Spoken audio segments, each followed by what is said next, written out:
สวัสดีครับท่านแขกผู้มีเกียรติทุกท่านครับก่อนอื่นขอแนะนำตัวเองก่อนนะครับผมนายเฉลิมพล พึงผายนะครับเป็น Head of Research Project Management Ipsos ประเทศไทยนะครับวันนี้จะทำหน้าที่เป็นพิธีกรนะครับของทุกท่านในงาน Beyond the Metric นะครับ Exploring the Process นะครับ Shaping Customer and Experience นะครับในวันนี้ครับผม Good afternoon, ladies and gentlemen. Welcome to Beyond the Metric, Exploring the Process, Shaping Customer Experiences. My name is เฉลิมพล พึงผาย Head of Research Project Management, Ipsos in Thailand. I am your MC for today. สำหรับงานในวันนี้นะครับ Ipsos จัดขึ้นเพื่ออะไรเราตั้งใจจัดขึ้นเพื่อมอบกลยุทธ์และข้อคิดเชิงลึกนะครับในการยกระดับนะครับ Customer Experience ของทุกท่านเลยและเราจะก้าวข้ามไปไกลกว่าตัวชี้วัด CX ปกติทั่วไปแบบเดิมๆที่เราทำกันอยู่ซึ่งตอนนี้ในตลาดประเทศไทยเราก็เห็นกันว่ามันมีการเปลี่ยนแปลงไปอย่างรวดเร็วโดยเราเนี่ยได้รับเกียรตินะครับจากผู้เชี่ยวชาญทางด้านประสบการณ์นะครับลูกค้านะครับโดยตรงจากอินดัสทรีต่างๆนะครับมาร่วมกับเสวนากับเราในครั้งนี้รวมไปถึงผู้เชี่ยวชาญนะครับจากทาง Ipsos เองไม่ว่าจะเป็น Global นะครับหรือว่า Regional นะครับซึ่งบินมาที่ประเทศไทยเพื่อร่วมบรรยายและเสวนากับเราในครั้งนี้ด้วยเช่นกันนะครับทีนี้เพื่อไม่ให้เป็นการเสียเวลานะครับผมขอกราบเรียนเชิญพี่อ้อนะครับคุณอุษณาจันทร์กล่ำนะครับกรรมการผู้จัดการบริษัทอิสระประเทศไทยจำกัดนะครับขึ้นมากล่าวเปิดงานในครั้งนี้ครับเรียนเชิญพี่อ้อครับ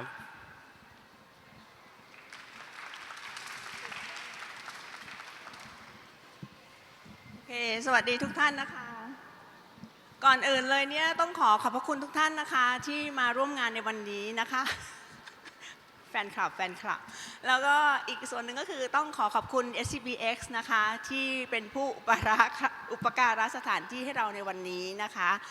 ก็จริงๆแล้ว Ipsos รู้สึกเป็นเกียรติมากนะคะที่ได้พบปะทุกท่านในวันนี้นะคะแล้วก็อย่างที่ธีมของงานเนี่ยนะคะมัน Beyond Metric ก็คือว่า Customer Experience เนี่ยมันไม่ใช่สิ่งหรือว่าเป็นทางเลือกนะคะว่าจะทำหรือไม่ทำแต่ว่ามันเป็นสิ่งที่จำเป็นที่จะต้องทำนะคะโดยเฉพาะอย่างยิ่งเนี่ยในโลกที่มันมีการเปลี่ยนแปลงอย่างรวดเร็วทุกวันนี้นะคะประกอบกับสถานะภาพทางเศรษฐกิจต่างๆเนี่ยการที่เราจะเสริมสร้างประสบการณ์ที่ดีให้กับลูกค้านะคะเพื่อ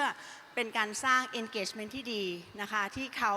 จะได้มีต่อสินค้าและบริการของเรานะคะสำหรับงานในวันนี้เนี่ยจะแบ่งกันเป็น3ส่วนด้วยกันนะคะในส่วนแรกเนี่ยทางคุณพิมพ์ไทย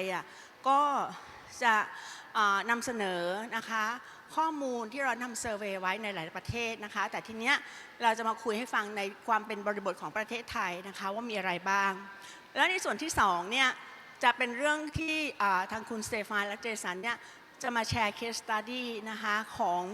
บริษัทหรือองค์กรต่างๆนะคะที่ทำเรื่อง customer experience มีทั้งที่ประสบความสำเร็จแล้วก็ไม่ประสบความสำเร็จนะคะแล้วก็ในส่วนที่3เนี่ยจะเป็นส่วนที่ทุกท่านจะต้องแบบจับตารอชมเลยเพราะว่าเราจะมีผู้เชี่ยวชาญนะคะทางด้าน customer experience เนี่ยจากองค์กรต่างๆรวมถึงทางด้าน global service line ของเราด้วยนะคะจะมาพูดคุยแบ่งปันประสบการณ์ที่มีอยู่เกี่ยวกับ customer experience นะคะว่ามันมีความสำคัญอย่างไรนะเพื่อที่ว่าทุกๆท่านเนี่ยสามารถจะหยิบจับไปใช้ได้นะคะเมื่อเสร็จงานนี้ออกไปเพื่อไม่ให้เป็นการเสียเวลานะคะแล้วดิฉันก็อยากจะให้ทุกท่านได้รับประสบการณ์ที่ดีในวันนี้นะคะเพื่อที่ว่าจะได้เป็นเรื่องของ experience ที่นำออกไปเมื่อก้าวจากที่นี่ไปนะคะก็เพื่อไม่ให้เป็นการเสียเวลาก็ขอให้ดำเนินการในสเต็ปต่อไปเลยขอบคุณค่ะ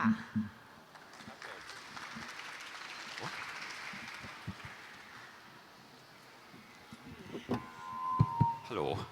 ครับเพื่อลำดับต่อไปนะครับอย่างที่พี่อ้อกล่าวไว้ว่าเราจะไม่ได้เป็นการเสียเวลามากนะครับงั้นขอเรียนเชิญพี่เติ้ลนะครับคุมเพนไทยนะครับสุวรรณสุขนะครับ Senior Client Officer นะครับ Ipsos ประเทศไทยนะครับขึ้นมาบรรยายในหัวข้อ CX Global Insights นะครับ2025 Unveiling Thailand CX Landscape ครับเชิญพี่เติ้ลครับ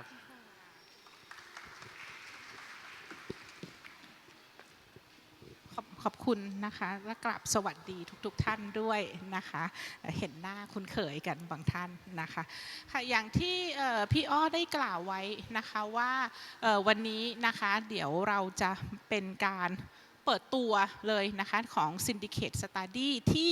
ทาง Ipsos Global ได้ทำนะคะในนามของ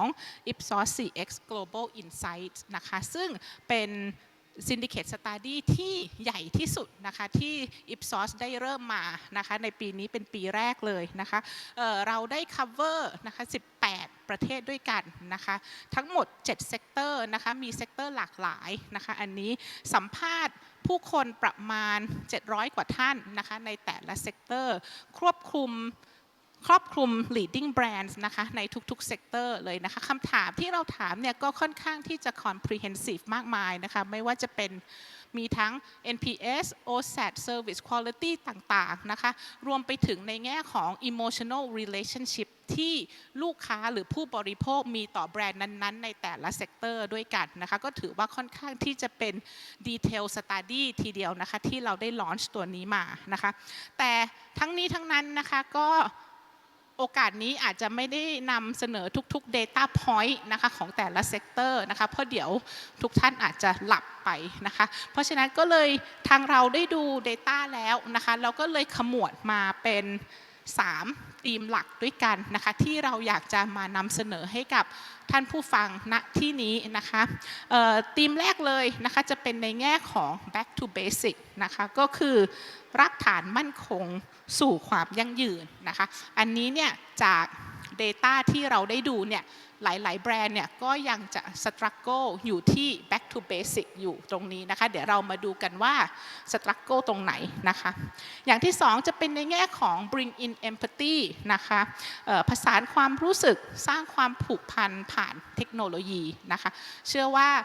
หลายๆท่านหลายๆองค์กรที่มาฟังนี้นะคะก็จะเน้นย้ำในแง่ของตัว AI ของตัวเทคโนโลยีแต่ว่าเราจะออกแบบเทคโนโลยีหรือ AI มาให้สอดคล้องกับลูกค้าของเราได้อย่างไรนะคะเดี๋ยวมาฟังกันนะคะอย่างที่3คือจะ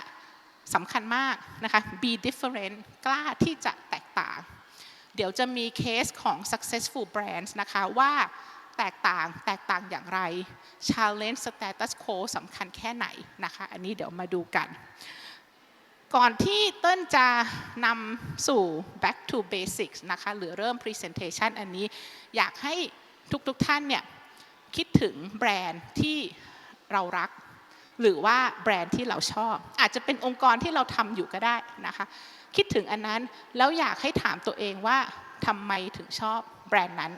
นะคะเดี๋ยวเรามาดูกันว่าแบรนด์นั้นตอบโจทย์อย่างที่ Ipsos จะนำเสนอหรือเปล่านะคะคิดไว้นะคะอันนั้นคราวนี้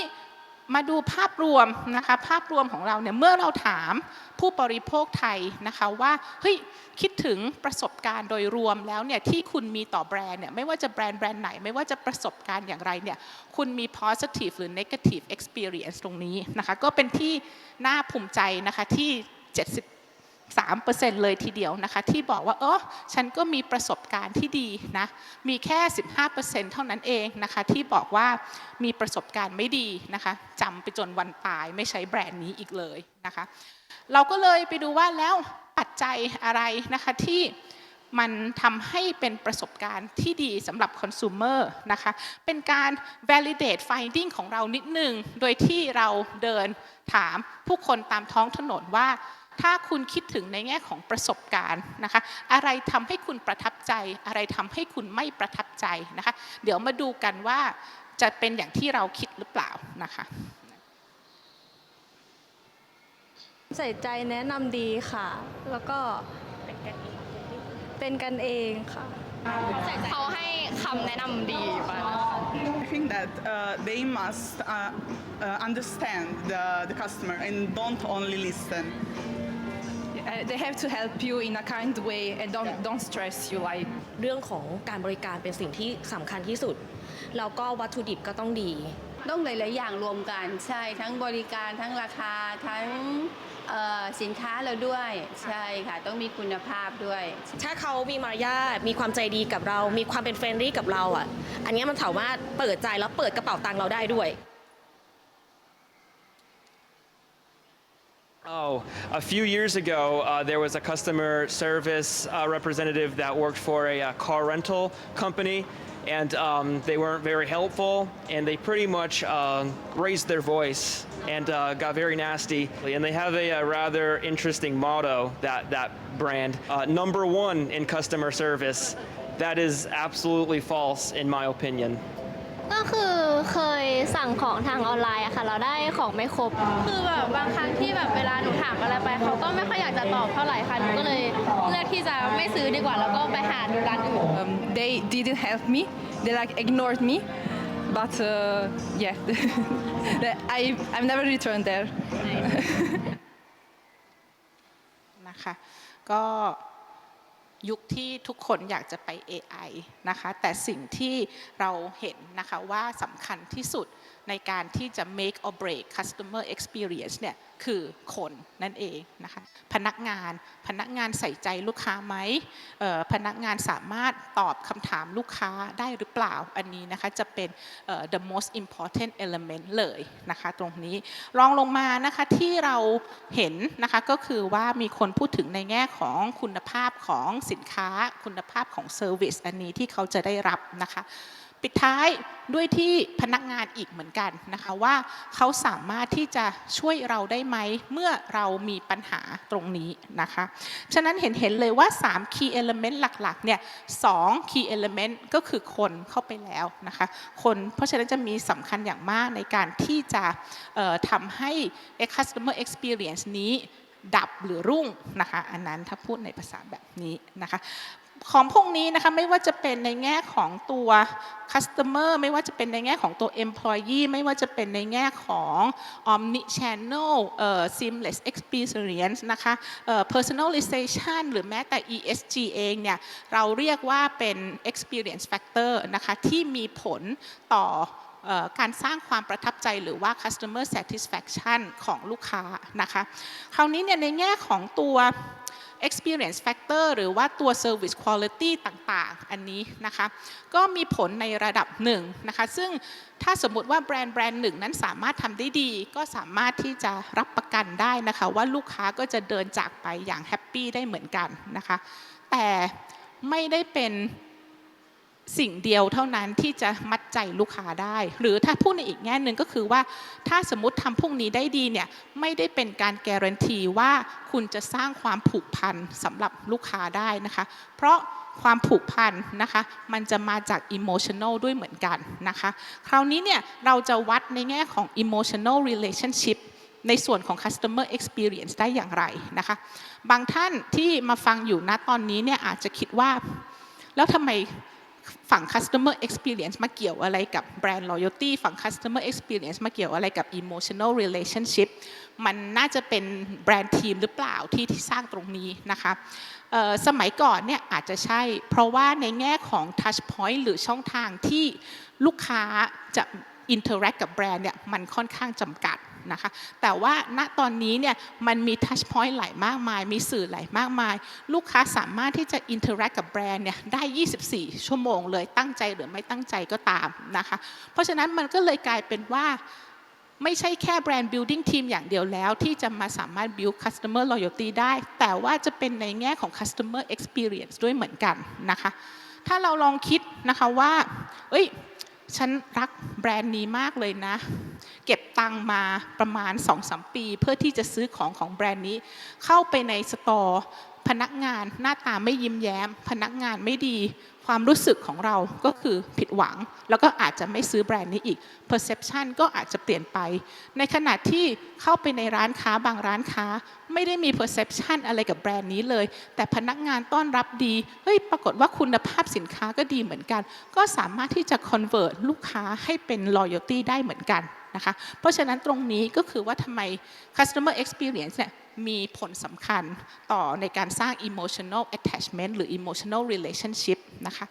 Ipsos R&D นะคะก็เลยได้คิด framework นะคะถึงเวลาขายของนิดหนึ่งนะคะก็เลยได้คิด framework ขึ้นมาที่เรียกว่าเป็น forces of CX ตรงนี้นะคะเป็นการวัด emotional relationship ที่ลูกค้าจะมีต่อแบรนด์นั้นนะคะมองอันนี้อาจจะดู complicate ไปนิดนึงนะคะขอให้ง่ายนิดนึงมาเป็นพีระมิดแล้วกันนะคะในแง่ของตัว CX Force เนี่ยมันจะตอบโจทย์ได้3 level ด้วยกันนะคะ level แรกเราเรียกว่าเป็น hygiene factor หรือว่าเป็น must have จะมีอะไรบ้างถ้าทุกคนดูเนี่ยมันจะเป็น basic function หรือเป็น basic offering นะคะไม่ว่าจะเป็นในแง่ของ product service quality นะคะไม่ว่าจะเป็นในแง่ของพนักงานมีความรู้ไหม communication ที่องค์กรมีต่อลูกค้าเนี่ยมันเคลียร์หรือเปล่าหรือว่ามี omni channel available หรือเปล่าก็จะเป็นhygiene factor ตรงนี้หรือ must have นั่นเองนะคะขึ้นมาหน่อยนึงพยายามที่จะมัดใจลูกค้าได้อีกขั้นหนึ่งเราเรียกว่าเป็น added value added value คือคุณมี offering อันนี้แล้วคุณมี brand promise แล้วคุณทำตามที่แบรนด์เขา promise ได้หรือเปล่าหรือว่าคุณ promise ว่ามันจะเป็น seamless experience แต่พอไปใช้แล้วตะกุกตะกักไม่ seamless เลยมีปัญหาอะไร communication ของคุณเคลียร์หรือเปล่าหรือว่ายังคลุมเครือไม่ตอบกลับลูกค้าไม่รู้ว่าจะจัดการissue ของเขาได้เมื่อไหร่นะคะอันนี้รวมไปถึง outside factor อย่างเช่นตัว ESG ก็เหมือนกันนะคะก็สามารถที่จะเป็น added value ได้ฉันรักโลกฉันก็จะหาแบรนด์ที่รักโลกเหมือนกันนะคะถึงจะผูกพันได้นะคะตัวที่เป็น differentiator นะคะก็คือขั้นบนสุดของตัวพีระมิดซึ่งจาก Data ที่เราดูมาเนี่ยค่อนข้างที่หลายๆแบรนด์เนี่ยยัง struggle ตรงนี้อยู่นะคะก็ถ้าเราดูตรงนี้เนี่ยมันจะเป็นในแง่ของ emotional measurement หลักๆเลยนะคะ experience ที่คุณ offer ให้ลูกค้าเนี่ยมัน enjoyable ในทุกๆ experience หรือเปล่าเขารู้สึกว่าเขาเป็นส่วนหนึ่งขององค์กรเป็นส่วนหนึ่งของแบรนด์ไหม brand value ที่คุณ communicate เนี่ยเป็นแบรนด์ value ของเขาหรือเปล่านะคะรวมไปถึงในแง่ที่ว่า product ที่คุณออกมาเนี่ยมันมา address pain point เขาไหมหรือว่ามันมาทำให้ pain point เขาเยอะยิ่งขึ้นกว่าเดิมอีกนะคะตรงนี้นะก็จะเป็น3พีระมิดหลักๆนะคะที่เราเรียกว่าเป็น building blocks of success ตรงนี้นะคะexperience นะคะสำคัญอย่างไรนะคะตรงนี้คำถามในเซอร์เวย์ของเรานะคะเราก็บอกว่าจริงๆแล้วนะคะถ้าคุณจะเลือกแบรนด์หนึ่งเนี่ยคุณจะเลือกเพราะว่า expectation ว่า experience เนี่ยมันดีหรือเปล่าเราจะเห็นได้เลยนะคะว่า 73% ของคนไทยเนี่ยน้อยหน้าสิงคโปร์แค่ประเทศเดียวนะคะบอกได้เลยว่าฉันจะเลือกแบรนด์หนึ่งเพราะฉันเชื่อว่าหรือฉันคิดว่าประสบการณ์ที่ฉันจะได้รับจากแบรนด์นั้นเนี่ยมันจะเป็นประสบการณ์ที่ดีนะคะคราวนี้ประสบการณ์ที่ดีเนี่ย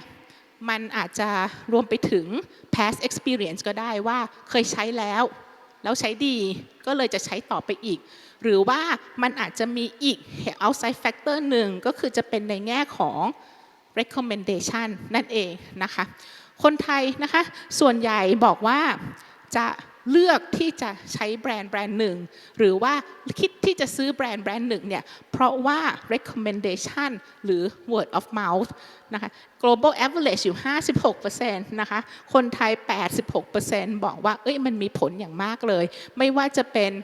recommendation จากเพื่อนไม่ว่าจะเป็น recommendation จากครอบครัวพี่น้องคนรู้จักหรืออะไรพวกนี้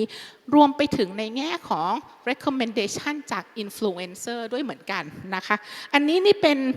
ตัว global trend data นะคะที่ได้นำเสนอไปเมื่อปลายปีที่แล้วนะคะในแง่ของ authenticity นะคะว่า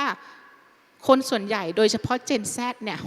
63% เลยนะคะมีความรู้สึกว่าฉันเชื่อหรือเลือกที่จะใช้เพราะ product หนึ่งเพราะว่า influencer ที่ฉันติดตามเนี่ยเขา recommend อันนั้นไม่ใช่เป็นเพราะว่าแบรนด์พูดว่าฉันควรจะซื้อแบรนด์นี้นะคะทำไมนะคะถึง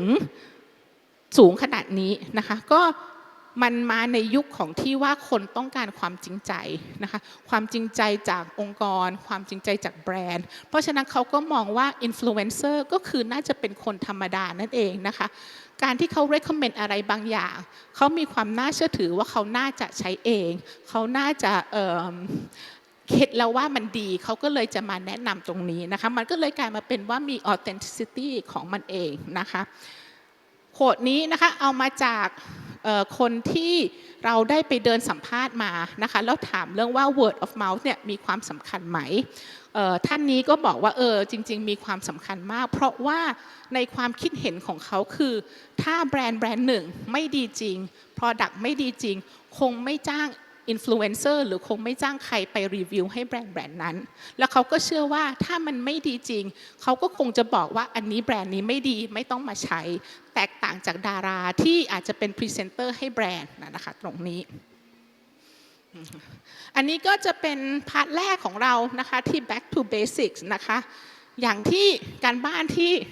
เติ้ลให้ไว้นะคะเมื่อกี้ที่บอกว่าให้คิดถึงว่าแบรนด์ไหนที่คุณรักแล้วว่าทำไมแบรนด์นั้นคุณถึงรักเนี่ยเราอยากจะให้กลับไปดูในแง่ของตัวพีระมิดที่พรีเซนต์ไปนะคะว่าเฮ้ยมันไปถึงที่ตัว differentiator ไหมหรือว่ามันมีอะไรที่เป็น roadblock อยู่แม้แต่กระทั่งองค์กรที่เราทำอยู่นะคะใน customer experience division ที่เราทำอยู่เราทำได้ถึงขนาดไหนเรายังอยู่ที่ hygiene factor หรือว่าเราสามารถที่จะขึ้นไปถึง added value หรือ differentiator แล้วตรงนี้นะคะคราวนี้มาดูในส่วนของ empathy บ้างนะคะ empathy อันนี้เนี่ยจะเป็นในแง่ของตัวเทคโนโลยีนะคะเชื่อว่าหลายๆองค์กรเลยทีเดียวนะคะหลายๆแบรนด์เนี่ยก็จะเน้นในแง่ของตัว AI ตัว latest technology ว่าจะช่วยชีวิตผู้บริโภคอย่างไรจะทำให้ชีวิตผู้บริโภคสะดวกสบายอย่างไรเราจะมีประโยชน์อย่างไรนะคะแต่คราวนี้เนี่ยอยากจะเปิดแอนิเมชันเล็กๆในแง่ของอันนี้มาจาก Harvard Business Review นะคะว่า Top Case ที่คนทั่วโลกใช้ Gen AI เนี่ยเขาใช้ Gen AI ไปในด้านไหนนะคะ2024 versus 2025 ผ่านมาแค่ 4-5 เดือน behavior พฤติกรรมของคนแตกต่างกันไปไหมนะคะเดี๋ยวมาดูแอนิเมชันเล็กๆกันนะคะเราจะเห็นนะคะว่าในปี 2024 นะคะคนส่วนใหญ่จะเป็น Basic Function ในการใช้ Gen AI นะคะไม่ว่าจะเป็น Generate Idea ไม่ว่าจะเป็นEdit Text อะไรก็ตามแต่นะคะใน 2025 ผ่านมา 5 เดือนมีแค่บำบัดจิตนะคะที่อยู่ในท็อป 5 นะคะนอกนั้นแทบจะตกไปหมดเลยนะคะสิ่งที่น่าสนใจนะคะที่ตัว data point อันนี้หรือ animation อันนี้เนี่ยมันบอกเราได้นะคะก็คือว่าจริงๆแล้วผู้บริโภคทั่วโลกเนี่ยไม่ได้ใช้ Gen AI ในแง่ของด้านเทคนิคเท่าไหร่นักเหมือน 2024 มันอาจจะยังมีความใหม่ความอะไรอยู่ในการที่ต้องการเรียนรู้มาปี 2025 เศรษฐกิจโลกอาจจะไม่ดีปัญหาก็ยังคงอยู่ปัญหาเรื่องงานปัญหาการเมืองปัญหานู่นปัญหานี่ก็ยังอยู่เพราะฉะนั้นสิ่งที่ฉันต้องการจาก AI คืออะไรคือเพื่อนคู่คิดคือ advisor สำหรับเขานะคะไม่ได้ต้องการที่จะมาให้ช่วยลดงานไม่ได้ต้องการที่จะมาทำให้งานฉันง่ายขึ้นหรืออะไรอย่างแรกเลยคือมาบำบัดจิตฉันหน่อยได้ไหมนะคะหันซ้ายหันขวามองไปไม่เห็นใครจะไปดราม่ากับเพื่อนเดี๋ยวก็เพื่อนหายกันไปหมดนะคะจะไปหาจิตแพทย์ก็แพงเกินไปนะคะอาจจะยุคนี้ไม่สามารถที่จะ afford ได้ประหยัดได้ต้องประหยัดนะคะเพราะฉะนั้นหันซ้ายหันขวาหันหน้าหันหลังไม่มีใครมองหาโทรศัพท์ตัวเองถาม Chat GPI นี่แหละถาม Chat GPT นี่แหละดีที่สุดแล้วนะคะอันนี้อันที่สองจะเป็นในแง่ถึง organize my life นะคะฉันมีสิ่งที่ต้องทำ1 2 3 4 5 6ในวันนี้ฉันต้องทำอย่างไหนก่อนบอกฉันมาได้ไหมไม่สามารถคิดเองได้แล้วปวดสมองมากนะคะแม้แต่กระทั่งบางทีนะคะอย่างเพื่อนบางคนวันเสาร์อาทิตย์อยู่บ้านรกจังเลยไม่รู้จะเริ่มต้นจากไหนดีถ่ายรูปห้องนั่งเล่นโหลดเข้าไปใน Chat GPT แล้วบอกว่าช่วยบอกหน่อยเถอะว่าต้องจัดบ้านอย่างไรเริ่มจากสเต็ป1สเต็ป2สเต็ป3ต้องทำอย่างไหนก่อนนะคะอันที่3จะเป็นในแง่ของ finding purpose นะคะว่างานที่ทำอยู่มันตรงกับสิ่งที่ฉันต้องการไหมฉันควรลาออกดีหรือเปล่านะคะหรือว่าคณะที่ฉันเรียนอยู่มันตรงกับที่ฉันต้องการไหมหรือเปล่าอะไรอย่างนี้นะคะเพราะฉะนั้นสังเกตแล้วเนี่ยท็อป3เนี่ยมันคืออะไรก็ได้ที่จะมาทำให้ชีวิตของฉันง่ายขึ้นนะคะเพราะฉะนั้นอยากจะให้ทางแบรนด์เนี่ยจำตรงนี้ไว้นะคะว่าเทคโนโลยีอะไรใหม่ๆที่เราออกมาเนี่ยเราทำให้ชีวิตคอน sumer ง่ายขึ้นหรือเปล่าหรือว่าเราไปทำให้ชีวิตเขายากขึ้นไหมนะคะตรงนี้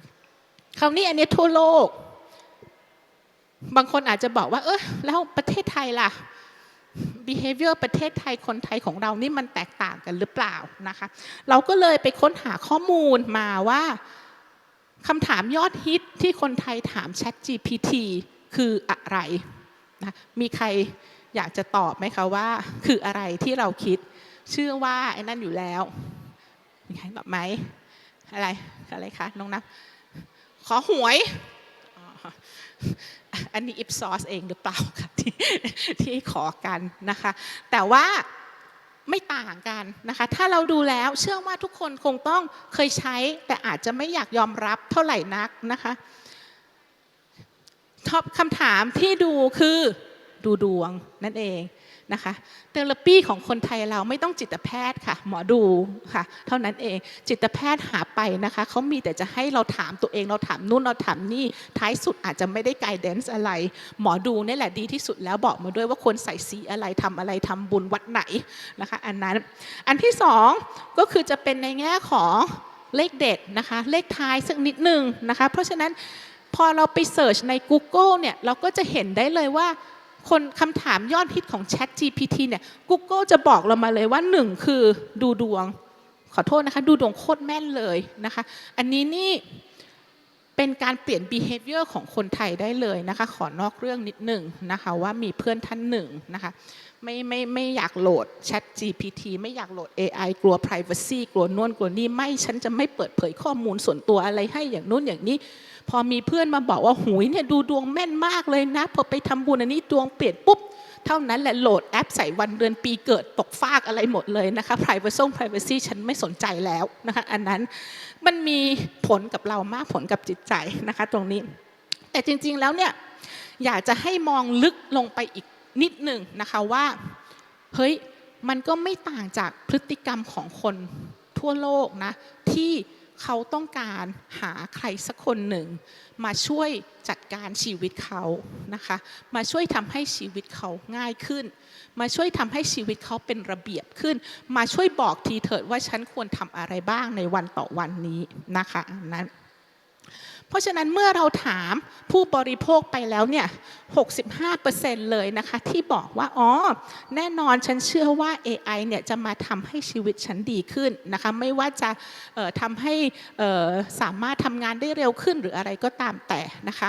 แต่ในทางกลับกันเมื่อเราถามเขาในฐานะผู้บริโภคถ้าคุณคิดว่าในฐานะผู้บริโภคเนี่ยคุณคิดว่า AI จะ benefit คุณไหมมีแค่ 24% เท่านั้นเองที่บอกว่า AI จะ benefit เขาในฐานะผู้บริโภคเพราะฉะนั้นมันบอกอะไรเราได้บ้างนะคะมันบอกให้ได้ว่าเขายังมี skeptical อยู่นะคะว่าเฮ้ยแบรนด์จะมาช่วยตรงนี้จริงหรือเปล่าหรือจริงๆแล้วมันเป็นการลดคอสของแบรนด์แค่นั้นเองนะคะตรงนั้นเราก็เลยตั้งคำถามนี้นะคะเมื่อเราเดินตามถนนอีกนะคะว่าถ้า AI เนี่ย AI จะช่วยเขาได้อย่างไรนะคะ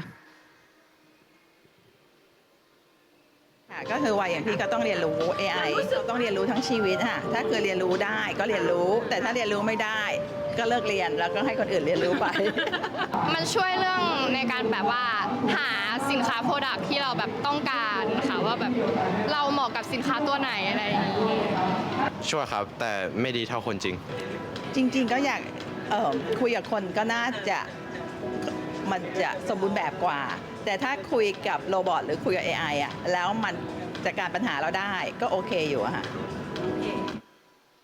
นะคะก็เป็นเล็กๆน้อยๆนะคะที่ถามว่าช่วยได้อย่างไรนะคะคนก็บอกว่าช่วยในการให้ฉันเสิร์ชน้อยลงได้ไหมหา personalization มาได้หรือเปล่าอะไรพวกนี้นะคะคราวนี้เนี่ยมีโค้ดหนึ่งที่เติ้ลชอบมากเลยนะคะแล้วรู้สึกว่าน่าจะ represent ผู้บริโภคหลายๆคนด้วยซ้ำนะคะก็คือว่าอย่าสับสนคำว่าลดภาระกับการผลักภาระนะคะผู้บริโภครู้นะคะว่าคุณลดภาระเพื่ออะไรแต่คุณผลักภาระมาให้ฉันหรือเปล่านะคะง่ายๆเลยถ้าเราคิดถึงเคส example ที่เห็นก็คือจะเป็นในแง่ของ self checkout self checkout นี่คือหลายๆแบรนด์นะคะก็บอกว่าอุ๊ย มาเนี่ยนะจะได้ไม่ต้องต่อคิวเยอะถ้าซื้อแค่ 2-3 ไอเทมเนี่ยก็ได้เลยนู่นนี่นั่นแต่พอเราไปถึงประสบการณ์จริงมันไม่ได้เป็นอย่างนั้นบางทีสแกนไปเครื่องไม่อ่านบางทีสแกนเร็วเครื่องก็ไม่อ่านบางทีพอจะถึงการจ่ายเงินเครื่องล่มอีกเพราะฉะนั้นการที่คุณจะบอกว่ามาลดภาระหรืออะไรเนี่ยมันมาเป็นการผลักภาระให้กับผู้บริโภคนะคะเพราะฉะนั้นในแง่ของการใช้ AI หรือการใช้เทคโนโลยีเนี่ยอยากจะให้ทุกๆแบรนด์เนี่ยคิดถึงผู้บริโภคเป็นหลักนะคะ customer journey เป็นหลัก consumer needs คืออะไรคุณสามารถที่จะ address pain point ของ consumer นั้นได้จริงหรือเปล่านะคะเพราะว่าถ้าสมมุติทำได้จะประทับใจกับน้องท่านนี้มากนะคะน้องท่านนี้นี่คือเราถามว่าแบรนด์ที่เขารักคือแบรนด์อะไรแล้วทำไมนะคะน้องท่านนี้ก็บอกเลยว่าผมชอบ Uniqlo ครับทำไมถึงชอบ Uniqlo เพราะว่าผมชอบ self check out ของ Uniqlo มากไม่ต้องมานั่งสแกนโยนมันลงไปแล้วราคามันก็ออกมาเลยนะคะเพราะฉะนั้นถามว่า Uniqlo ใช้เทคโนโลยีใหม่ไหม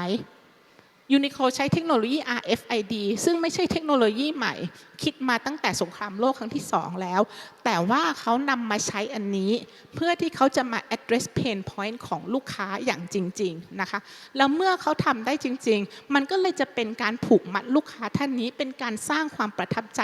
อยากจะให้เข้ามาช็อปใน Uniqlo อีกต่อไปนะคะอันนี้อีกอันหนึ่งนะคะจะเป็นในแง่ของเคสของ Adidas นะคะ Adidas เนี่ยเขาอยากให้ทุกคนเนี่ยมาช็อปออนไลน์แต่การช็อปออนไลน์เนี่ยเขาก็ไปท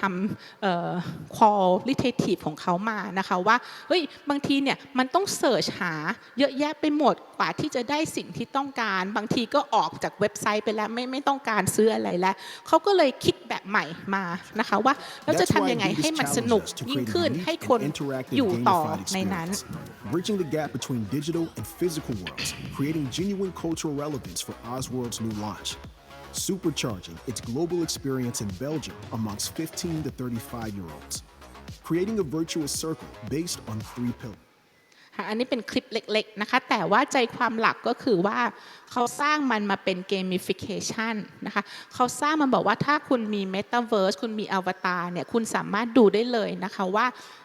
outfit ที่เขา recommend มาเนี่ยถ้ามันใส่แล้วคุณจะรู้สึกอย่างไรนะคะคุณจะหน้าตาชอบไหมอะไรอย่างนี้แทนที่จะให้คนเลือกว่าเสื้อต้องตัวนี้กางเกงต้องตัวนี้เนี่ยฉันเอามาให้เป็น whole package เลยนะคะโดยการใช้ AI นะคะ study behavior ของคนที่มาช็อปออนไลน์ของเขาว่าชอบแบบไหนอะไรแบบไหนแล้วก็ทำ personalization มาให้ตามนั้นนะคะอันนี้ก็เป็นการใช้เทคโนโลยีที่ตอบโจทย์สำหรับ targeted audience ของเขาด้วยเหมือนกันนะคะเรามาปิดท้ายด้วยที่ตัว be different นะคะกล้าที่จะแตกต่างนะคะก่อนจะไปโชว์ data อะไรนี่อยากจะขอโชว์ case study นิดหนึ่งนะคะที่ได้ observe มานะคะถ้าเราคิดถึง successful brands นะคะที่ global เนี่ยเขาจะมีอย่างหนึ่งที่ค่อนข้างชัดเจนคือหนึ่งคือเขามีวิชั่นที่ชัดเจนว่าแบรนด์เขาคืออะไรนะคะอย่างที่สองเขาทำตามที่วิชั่นของเขานะคะโดยที่ไม่สนใจว่าจะเริ่มต้นแล้วคนจะเก็ตหรือคนจะไม่เก็ตหรือคนจะอะไรนะคะอันที่สามคือเบรกจากสแตตัสโควทุกอย่างนะคะตรงนั้นเพราะถ้าเราไปเหมือนกับคู่แข่งเราก็ไม่แตกต่างเราก็จะอยู่ใน sea of sameness นะคะตรงนั้นอันแรกเลยคือไม่รู้ใครเกิดทันหรือเปล่านะคะแต่ว่าถ้าเกิดทันนะคะจะรู้ว่ายุค 90 คอมพิวเตอร์ทุกคอมพิวเตอร์จะเป็นเหมือนทางด้านขวานะคะไม่ว่าจะยี่ห้อไหนคุณก็จะได้คอมพิวเตอร์หน้าตาแบบนี้นะคะสีก็เป็นแบบนี้สตีฟ จ็อบส์กับ Apple ออกมาเปิดตัวนะคะจะให้คนเข้าหันมาใช้ Macintosh ให้ได้นะคะไม่ต้องใช้แล้ว Microsoft แต่เขาก็บอกว่าถ้าเขาทำคอมพิวเตอร์ให้มันเหมือนด้านขวาก็ไม่มีใครซื้ออยู่แล้วนะคะเพราะฉะนั้นเราต้อง think different นะคะเป็นสโลแกนของ Apple ในช่วงนั้นออกมาบอกว่า sorry no beige ไม่มีสีเบจนะของ Apple จะเป็นสีสันสดใสนะคะอันนี้ก็เป็นที่ฮือฮามากนะคะตอนนั้นที่อยู่ที่อเมริกาก็ อยากได้แต่แพงนะคะไม่สามารถซื้อได้ตอนนั้นนะคะอันที่2นะคะจะเป็นแบรนด์ของ Amazon นะคะ amazon.com ถ้าเราคิดถึง Amazon เนี่ยส่วนใหญ่คนจะคิดถึงในแง่ของ customer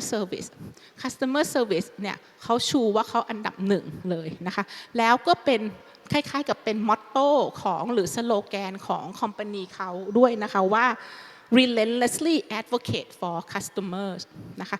ทุกๆบอร์ดมีตติ้งสมัยก่อนของ Amazon เนี่ยเขาจะให้ทุกๆคนเนี่ยเอาเคสของ customer มาเล่าแล้ว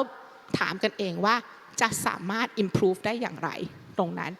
Voice of Customer สำคัญที่สุดสำหรับ Amazon นะคะเพราะฉะนั้นเขาเติบโตมาได้เพราะว่าเขามี Customer Service ที่ดีที่สุดตอนนั้นของอเมริกานะคะตอนนี้ก็น่าจะยังเป็นอยู่ด้วยเหมือนกันนะคะ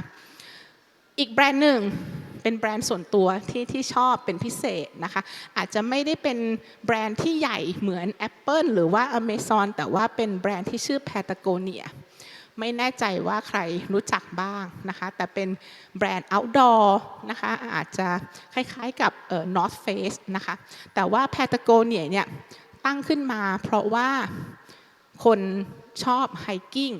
แต่ว่าอยากจะรักษา environment รักโลกด้วยเหมือนกันคราวนี้ตั้งขึ้นมา industry ที่คนมองว่ามัน wasteful สุดคืออะไรคือ fashion industryแน่นอนอยู่แล้ว fast fashion นะคะขยะเต็มไปด้วยเสื้อผ้า Patagonia อันนี้เป็น advertising ที่ออกมา Black Friday ถ้าใครรู้ก็คือทุกแบรนด์จะกระหน่ำ Summer Sale Winter Sale สิเพราะ Black Friday มัน Winter สมัยนั้นแต่เขาออกมาอันนี้ใน New York Times นะคะออกมาบอกว่าไม่ต้องซื้อแจ็คเก็ตนี้คุณซื้อมาแล้วเมื่อปีที่แล้วคุณไม่ต้องซื้อแจ็คเก็ตนี้ของเราเนี่ยทุกผลิตภัณฑ์ที่เราทำเนี่ยคุณสามารถใช้ไปได้10ปี20ปีไม่ต้องมานั่งตามเทรนด์เพราะฉะนั้นถ้าซื้อไปแล้วไม่ต้องซื้อ don't buy this jacket นะคะแล้วเขาก็จะมีบอกว่าถ้าสมมุติจะต้องซื้อนะเอาอันเก่ามารีเทิร์นนะอย่าไปทิ้งเขาจะได้เอาไปขายให้คนอื่นเป็น pre use ไปนะคะอันนั้นปรากฏว่าคนเราก็แปลกนะคะยิ่งห้ามเหมือนยิ่งยุนะคะบอกไม่ซื้อเหรอฉันก็ซื้อเลยนะคะโซลเอาท์กันหมดเลยนะคะอันนี้แต่ว่า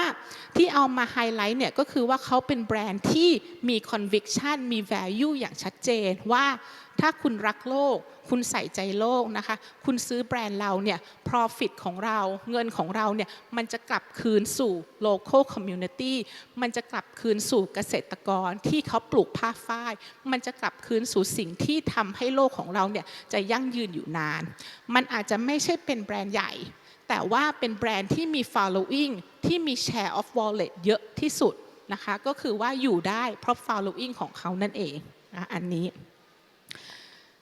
อยากจะขอโค้ดของ CEO นะคะของ Patagonia ที่พูดว่าอยากจะไฮไลท์ตรงที่ว่าทุกแบรนด์ที่มาฟังนะคะคราวนี้อยากให้ Customer เนี่ยเป็น Advocate สำหรับแบรนด์เราอยู่แล้วนะคะรักหลงเราชอบเรานะคะคล้ายๆกับว่าใครมาด่าแบรนด์เราไม่ได้นะคะอันนี้สิ่งหนึ่งที่เขาบอกว่าการที่จะให้เป็น Customer เป็น Advocate ได้เนี่ยคุณต้องสร้าง emotional connection ระหว่างแบรนด์กับ Customer ให้ได้ในหนึ่งปัจจัยในการสร้าง emotional connection อันนั้นได้ก็คือ vision ของแบรนด์นั่นเอง vision ตรงกับ vision ของ customer ไหมคุณมี conviction ที่จะ follow through ด้วยหรือเปล่าตรงนี้นะคะมันเหนือกว่าคุณภาพของ product มันเหนือกว่าคุณภาพของ service มันคือจิตใจอารมณ์ของคนเรานะคะเหมือนเราจะให้คนรักคนชอบเราเนี่ยบางทีหน้าตาหล่อหน้าตาดีแต่ว่ามันไม่คลิกกันมันก็ไม่คลิกกันมันจะต้องมี emotional element อะไรเข้ามาที่จะผูกมัดเราได้นะคะตรงนี้ซึ่งก็มาถึงสไลด์ถัดไปนะคะที่เราอยากจะเน้นแล้วใน syndicate data ของเราโชว์มากที่สุดนะคะจะเป็น big gap ก็คือในแง่ของ brand promise กับ brand delivery เชื่อว่า brand promise ทุกๆแบรนด์มี vision หมดนะคะ vision ที่เราอยากจะไปคุณ deliver ได้หรือเปล่านะคะหรือว่าคุณยังตะกุกตะกักอยู่ตรงนั้นนะคะอันนี้ก็ต้องถามตัวเองด้วยเหมือนกันมีผลอย่างไรมีผลอย่างมากนะคะสำหรับ customer หรือผู้บริโภคคนไทยนะคะเพราะว่า 55% นะคะบอกว่าจริงๆแล้วเนี่ย ประสบการณ์ที่เขาได้รับเนี่ยมันก็ไม่ตรงกับสิ่งที่เขา expect หรือสิ่งที่แบรนด์ promise ไว้หรอกนะคะอีก 42% บอกว่าถ้าเป็นอย่างนี้ต่อไปเนี่ยฉันก็จะไม่ซื้อแบรนด์นั้นและพอรู้สึกว่าคุณก็ไม่ได้จริงใจอะไรกับลูกค้านักหนานะคะอันนี้เซกเตอร์ที่สามารถผูกมัดใจลูกค้าได้ที่สุดนะคะจากสตาร์ดี้ของเรานี้จะเป็นเซกเตอร์สายการบินแล้วก็ออโตโมทีฟเป็นหลักนะคะอันนั้นส่วนเซกเตอร์ที่ยัง improve ได้อยู่หรือว่าอาจจะต้อง improve นะคะก็จะเป็นในแง่ของ banking ของเราอันนี้นะคะอันนี้ทางลูกค้าถ้าอยู่ใน banking segment เนี่ยอาจจะต้องถามตัวเองว่าทำไม consumer ไม่รู้สึกผูกพันกับเราขนาดนั้นนะคะอันนั้นพอมาถามเล็กๆน้อยๆใน Ipsos กันเองนะคะเป็น survey informal survey นะคะว่าแล้วพนักงาน Ipsos ชอบแบรนด์ไหนมากที่สุดรักแบรนด์ไหนมากที่สุดแล้วทำไมนะคะส่วนใหญ่นะคะจะมี Apple เป็นอันดับแรกเลยนะคะตอบโจทย์ใครหลายๆคนในแง่ของดีไซน์ในแง่ของ security ซึ่งเป็นสิ่งที่เขาต้องการจากตัวโทรศัพท์มือถือBMW ก็ขึ้นมานะคะจะเป็นในแง่ของสมรรถนะของรถนะคะหรือว่าจะเป็นในแง่ของ Mini Cooper เองนะคะก็เป็นในแง่ของดีไซน์หลุยส์วิตตองนี่คือว่า experience นี่คือสม่ำเสมอกับทุกๆประเทศที่เขาได้ไปนะคะตรงนั้นเพราะฉะนั้นก็จะเห็นว่าจริงๆแล้วเนี่ยมันสามารถที่จะ cover ในทุกๆพีระมิดได้เลยทุกๆ level ของพีระมิดนั่นเองนะคะ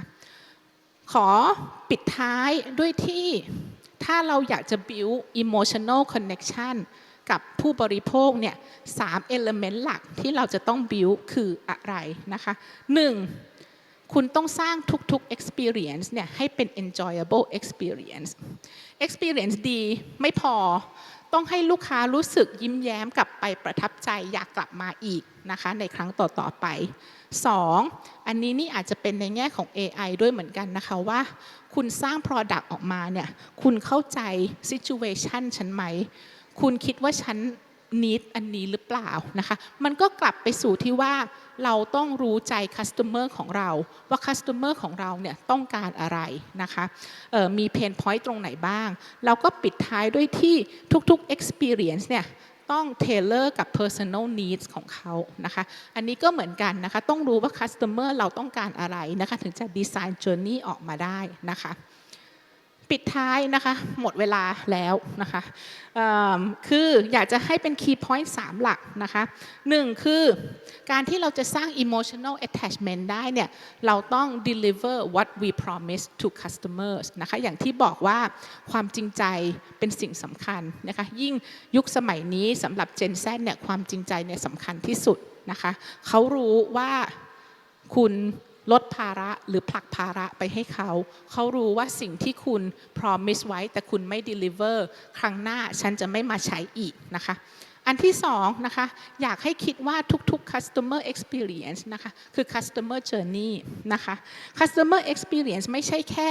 point of sales ไม่ใช่แค่อะไรอย่างนี้แต่มันเป็นทุกๆ interaction ที่คนหนึ่งมีกับแบรนด์นะคะอันนั้นเพราะฉะนั้นสำหรับทีม customer experience เองแล้วเนี่ยเราดีไซน์ journey ของเราให้ตอบโจทย์ customer หรือเปล่านะคะอย่างที่3นะคะ AI with a heart นะคะอย่าเอาเทคโนโลยีมาเพื่อเทคโนโลยีเพื่อที่ว่าจะได้โปรโมทว่าฉันมีเทคโนโลยีใหม่ๆโดยที่ไม่ได้ตอบโจทย์อะไรเลยนะคะเอาเทคโนโลยีมาใช้ต้องตอบโจทย์ลูกค้าต้องทำให้เขารู้สึกว่าเฮ้ยมันทำให้ชีวิตเขาสะดวกสบายขึ้นนะเฮ้ยมันทำให้ชีวิตเขาดีขึ้นนะอะไรอย่างนี้นะคะก็จะเป็นเล็กๆน้อยๆนะคะสำหรับพาร์ทของเติ้ลนะคะตรงนี้ดีเทลหลักๆนะคะว่าแบรนด์คุณทำได้ดีหรือเปล่าเซกเตอร์คุณทำได้ดีใน measurement ไหนหรือเปล่านะคะสามารถsubscribe syndicate study ของเราได้นะคะอันนี้ขายของนิดหนึ่งนะคะนั่นค่ะเดี๋ยวขอเชิญพาร์ทต่อไปเลยฮัลโหลครับพี่เติ้ลขอบคุณมากครับจากที่พี่เติ้ลได้อธิบายให้เราได้ฟังแล้วนะครับเราก็จะได้เห็นว่าเรามีความเข้าใจนะครับถึงความต้องการและความคาดหวังของลูกค้าของชาวไทยเราเนี่ยในปัจจุบันนั้นเป็นยังไงนะครับแล้วได้เห็นถึงแนวโน้มนะครับและโอกาสสำคัญในการที่เราจะยกระดับนะครับ CX ในประเทศไทยของเรา มากๆเลยลำดับต่อไปนะครับจะเป็นการบรรยายภาพภาษาอังกฤษนะครับในหัวข้อ Elevating CX ครับ Majority Driving Business Success with Customer Insight นะครับ Ladies and gentlemen, please welcome Jason Gok, Country Service Line Leader, Consumer Experience Ipsos in Thailand, and Stefan Sanchez, Regional Lead, Customer Experience Ipsos in APEC ครับเรียนเชิญครับ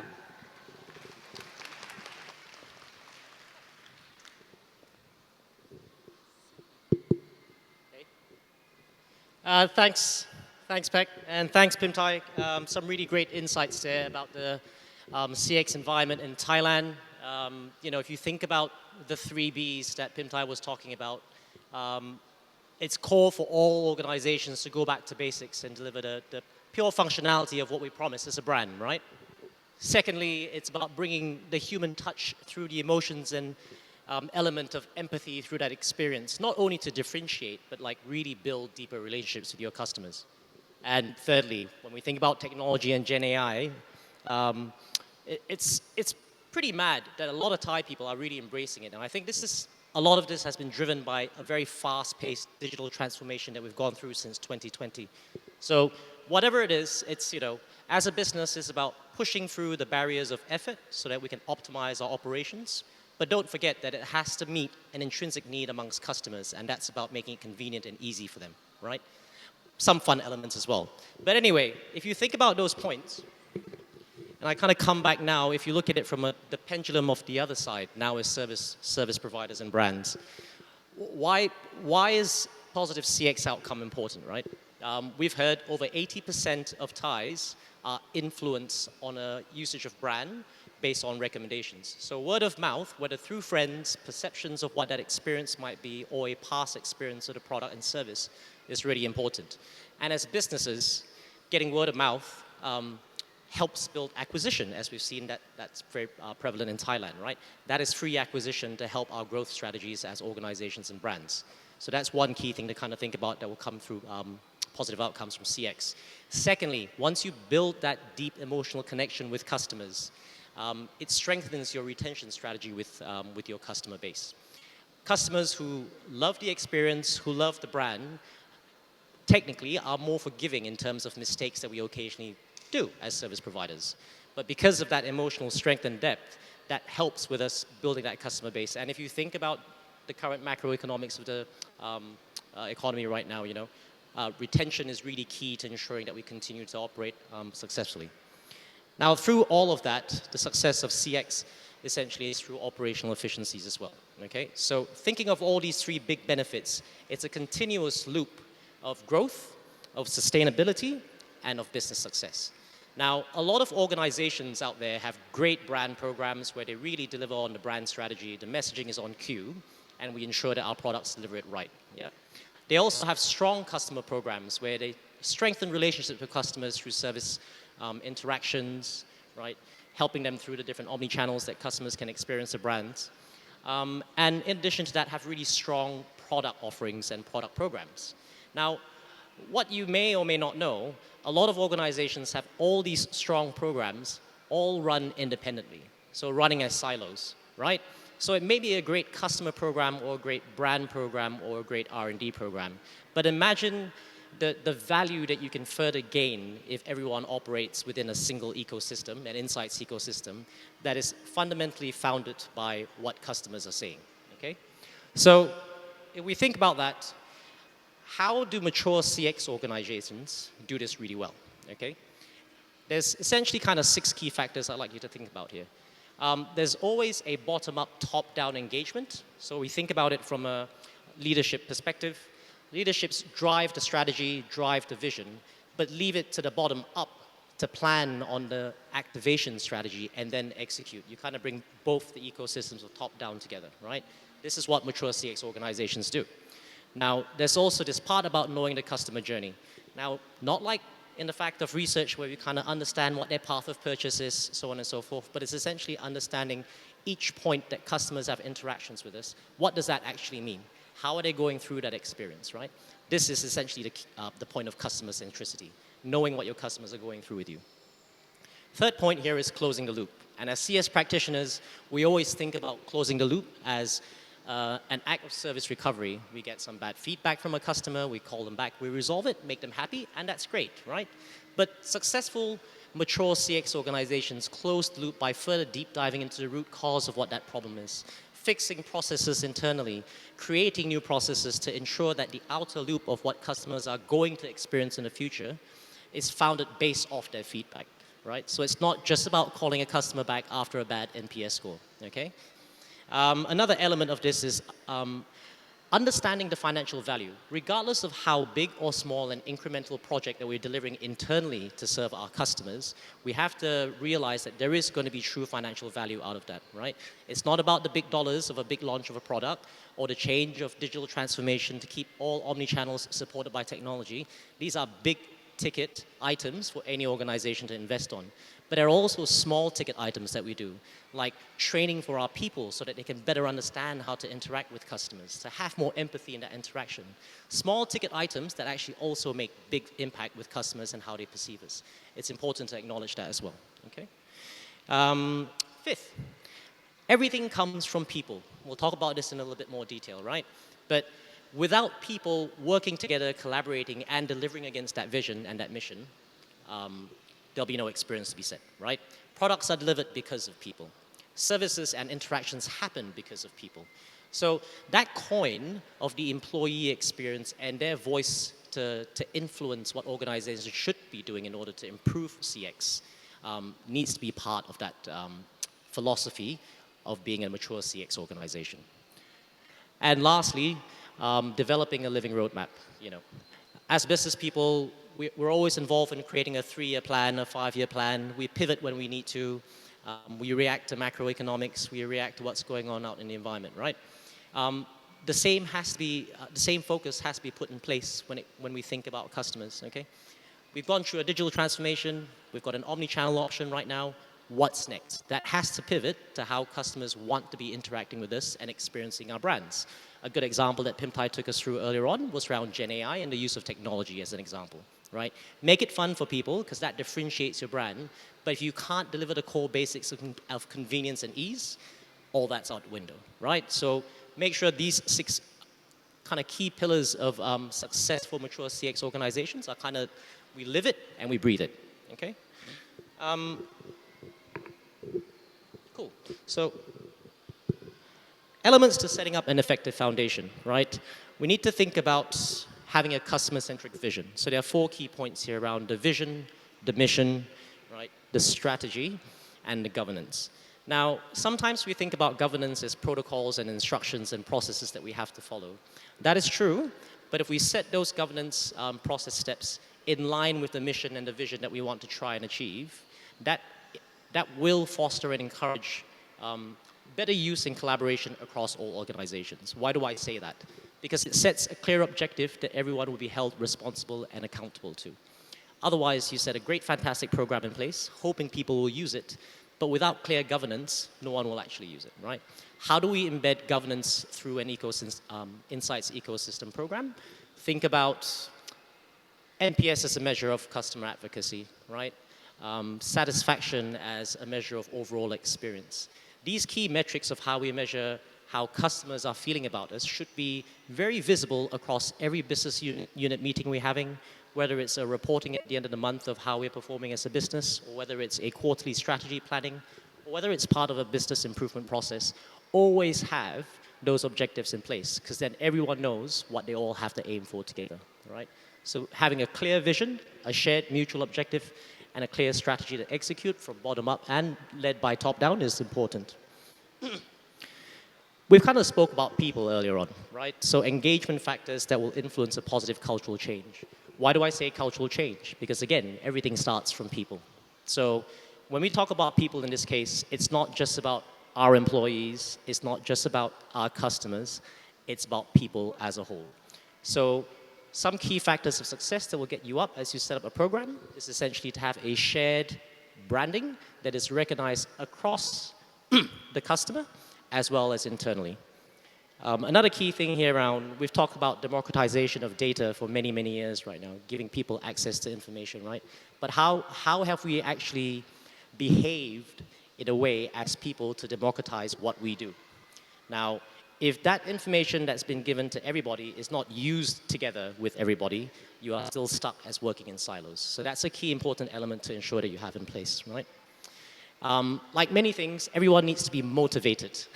to achieve their objective, to take on the same journey to drive forward, right? So incentives in this sense are not necessarily monetary incentives, but kind of drivers to kind of get people pushing forward together, finding that common driver for everyone that motivates all of us to meet the same goals are important.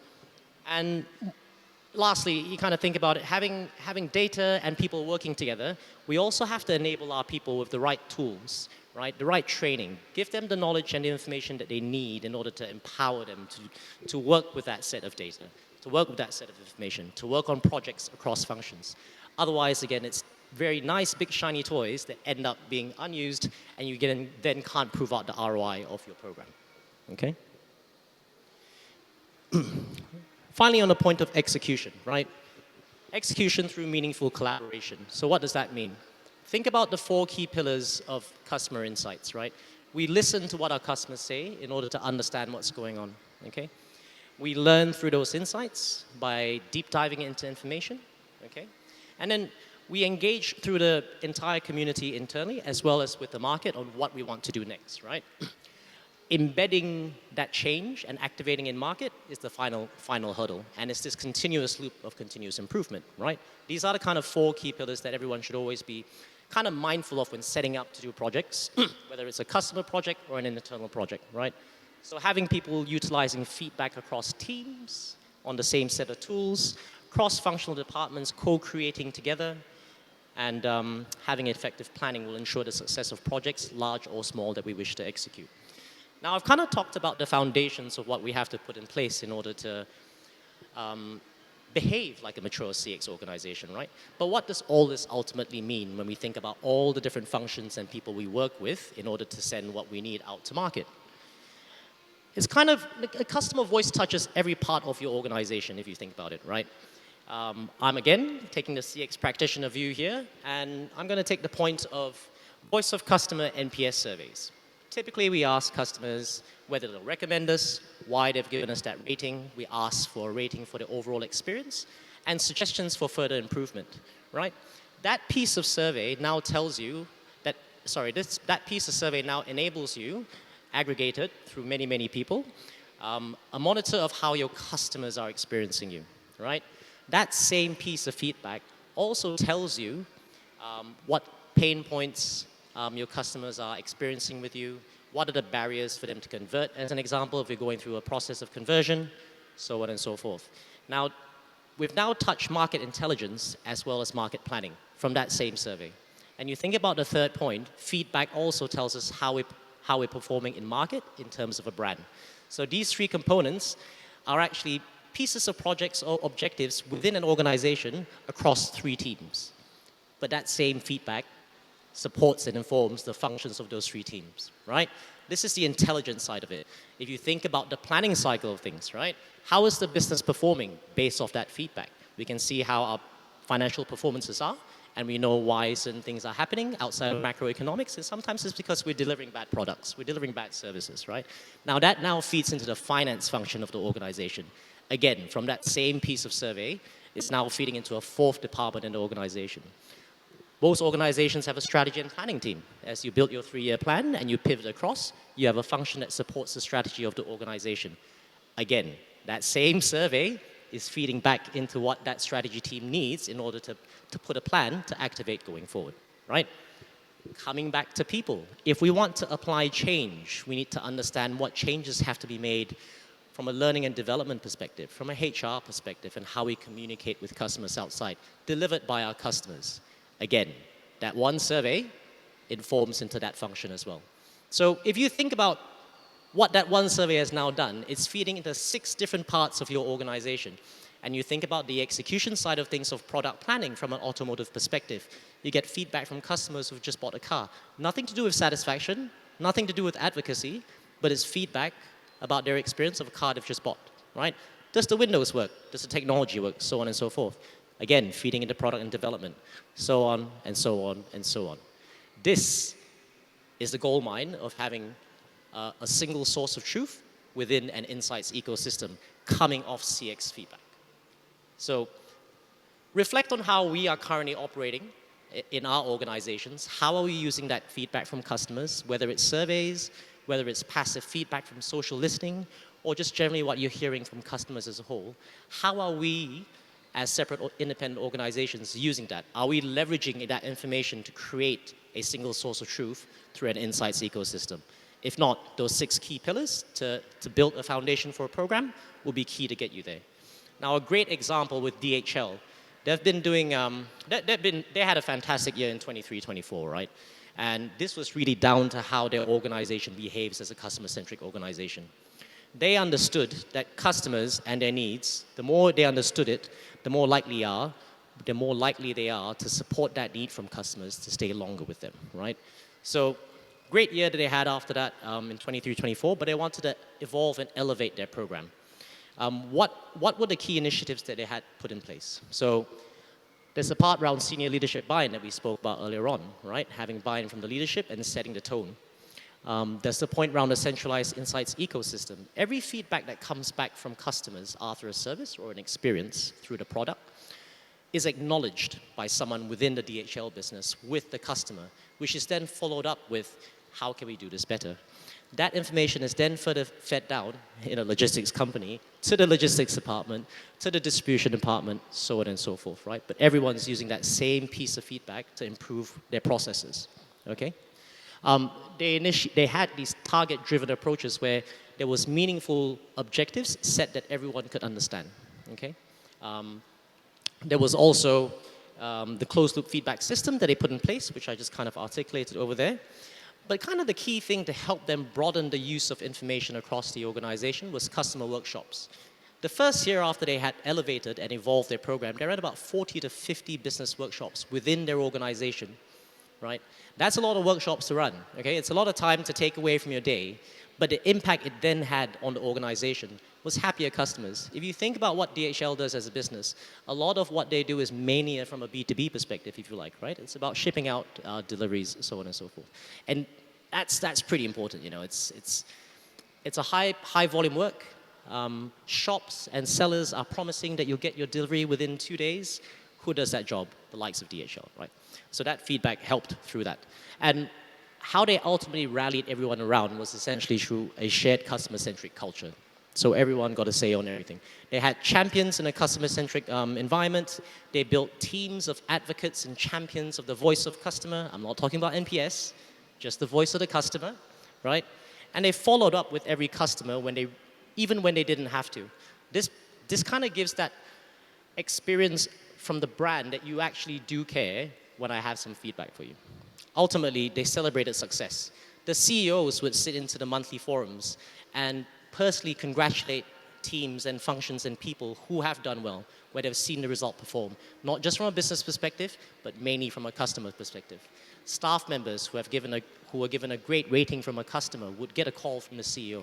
This is how senior leadership shows sponsorship and commitment to it, right? But you enable your people from the bottom up to actually deliver and execute on that plan.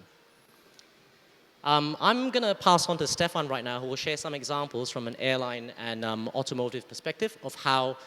feedback from customers is used across other functions as well. Stefan? Need your mic? That will be better. Hi, everyone. So like Jason was saying, we have shared with you a lot of insights so far on how to establish a strong CX ecosystem as well as a strong CX program. What we really wanted now is also to give you a bit of real case on how some of the company that we're going to share with you and some of our clients have actually been using some of this strategy and some of this insight to really drive progress, but also drive transformation within their CX strategy and also within their CX ecosystem. So the first case that we'll be sharing is around airlines, and that will be around British Airways and how we have worked with them a couple of years ago, and I will go through some of the details of what we have done with them. The second case will be around automotive, and one of our clients is a global automotive manufacturers, and we'll be sharing with you again what are some of the elements they have been using, especially using some of the existing data, and us helping them basically connecting the dots to really drive incremental sales as part of their CX ecosystem. So the first case, again, like I was just sharing, is going to be around British Airways. And that's a client who I've worked with a couple of years ago.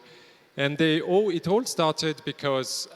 they had this they had this understanding that they were collecting a lot of feedback from their customer, like many of you here are doing. But one of the things that they were really missing was understanding actually what was the emotional needs and expectation from the passenger, especially from the end-to-end journey. And they really realized that if they wanted to drive the vision they had from an organization perspective in terms of what they want to be as a brand and what do they want to be standing in the market, they really need to gather and to get that insight to really drive and grow their CX maturity. So, like I said, it all started by them understanding that as an organization, they did add a lot of existing data, but that data was just not enough because it was really about understanding what are the fundamental element of what they are delivering as a brand, so all the functional elements, but they were missing that understanding on what are actually the emotional expectation from their customers. And one of the things that they were really wanted to do is actually build their customer journey map for all the different segments and really add that layer of emotional understanding and emotional expectation from their customers. And that linked to something that I often discuss with clients, and you probably as CX practitioner are facing as well. You rely on journey map that in most cases have been done a couple of years ago. And one of the issues that we have, and if you just take the example of you going and taking a trip outside of Bangkok, you are using a GPS, and that GPS has not been updated for a couple of years. The result can be pretty catastrophic. You not ending at the location that you're actually aiming to go. And that's exactly the same with customer experience. If you rely on outdated customer journey that are not tailored to what your customer behavior are right now, you may take decisions, strategic decisions that are not aligned with what your customer is expecting you to be as a brand. So it's extremely important, like what British Airways has been doing, to really realize that and keep that momentum of capturing not only the functional element, but also the emotional expectation from your customer and keep on updating your customer journey map. So what we have been,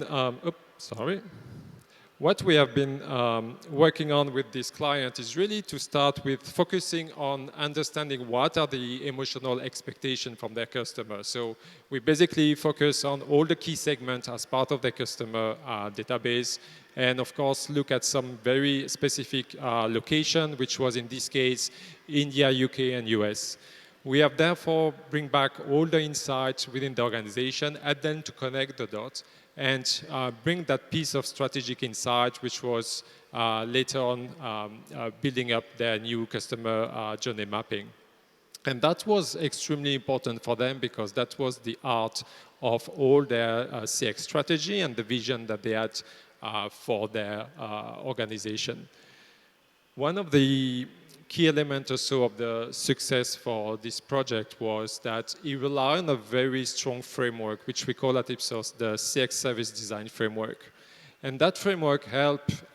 British Airways and many other organizations to really put a very strong backbone into how do they actually use the insight and how they're going to drive incremental improvement, not only about the product, but of the service that they are going to deploy and they're going to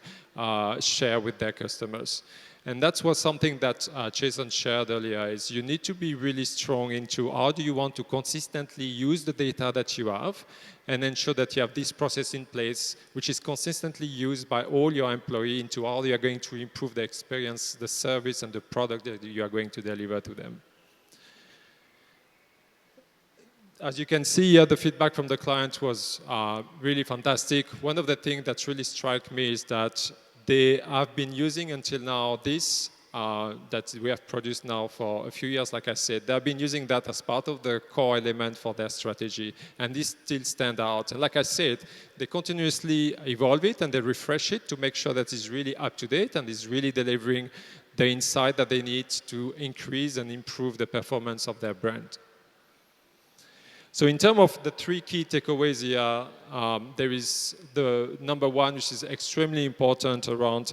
ensuring that you have a consistent framework within your organization on how you're going to improve customer experience, how you're going to use the data, and how people within your organization are going to constantly use the same approach. The second element, which is what we have mentioned, is how do you ensure that the data being used are up to date, but also not only focusing on the functional element, but the emotional understanding of what your customer is expecting from you as a brand.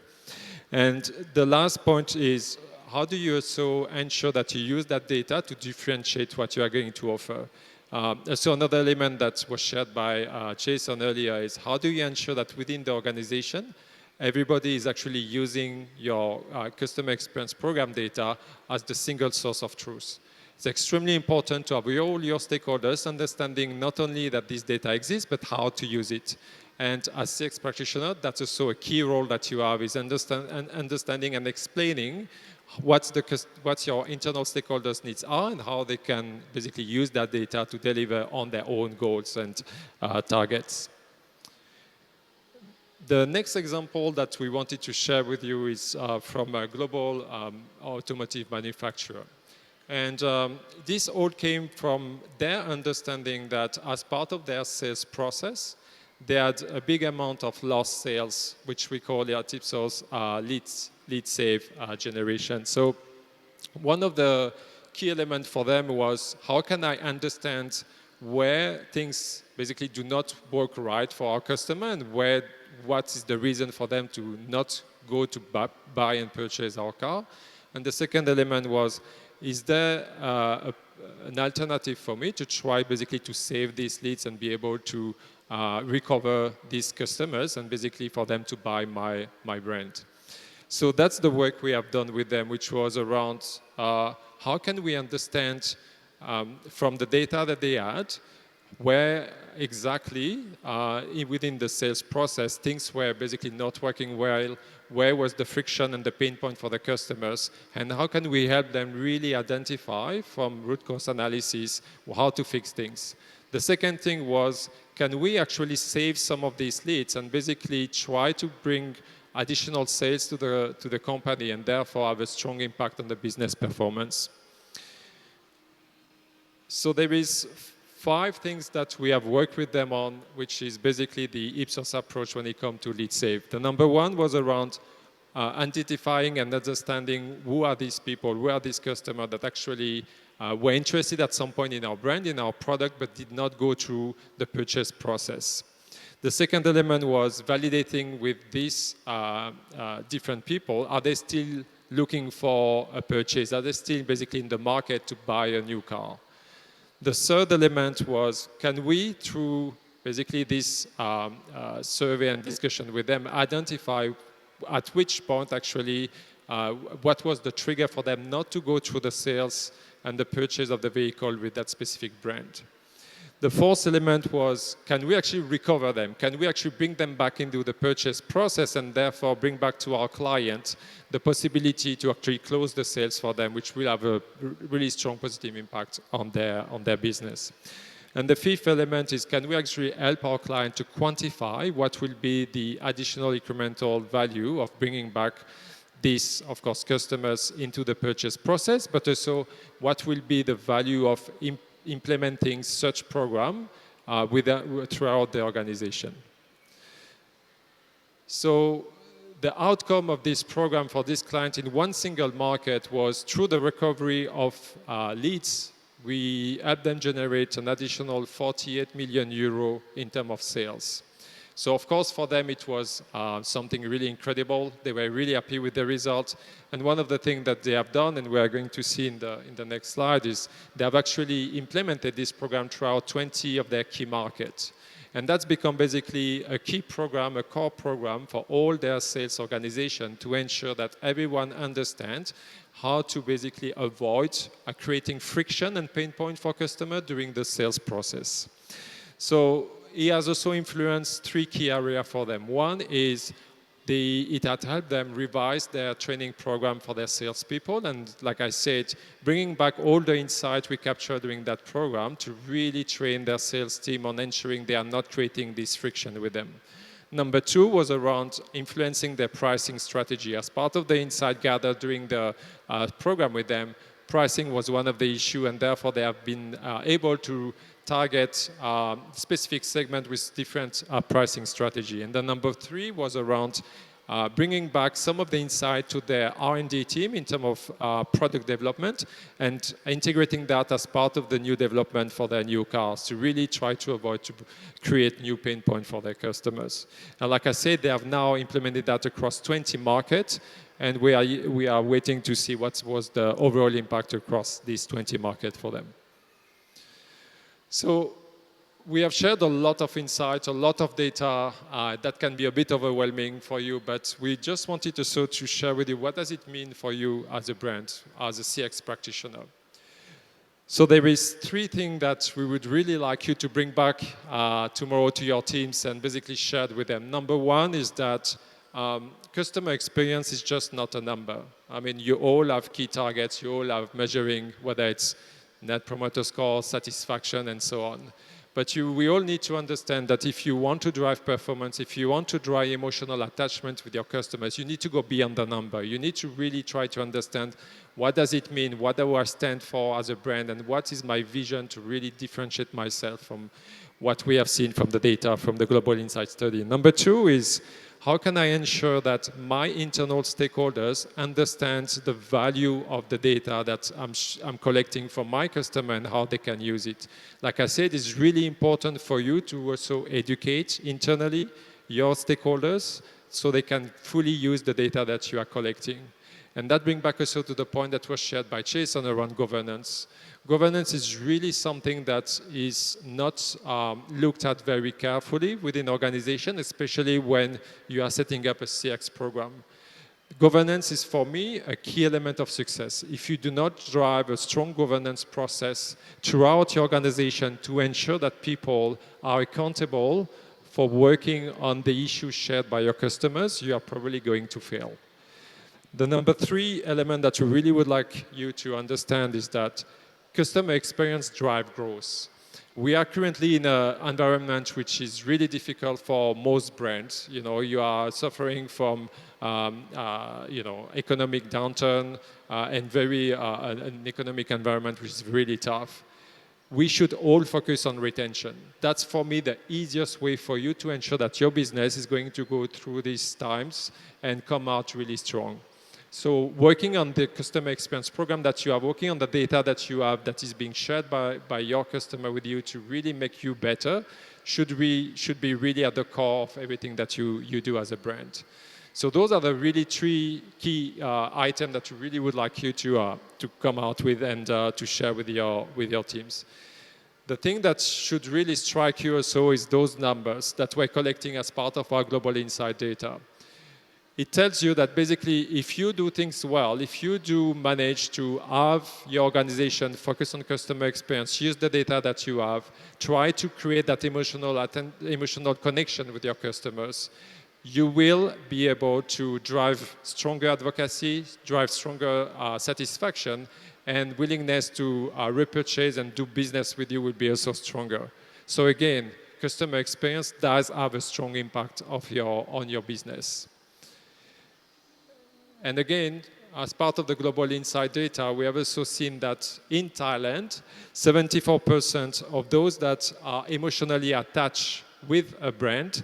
will also be willing to actually pay more for the service or product that you are offering to them. So if you manage to create that emotional connection based on the understanding that you have, based on the data that they shared with you, you are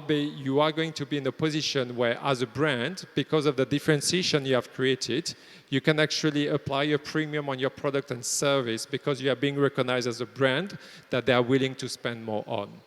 So it's really critical as an organization to really realize that differentiation through emotional connection should be at the heart of everything that you do, and therefore bring the customer at the heart of everything that you do, from the moment that they engage with your brand to the moment that they purchase your product, and therefore the ongoing engagement that you will have post-purchase.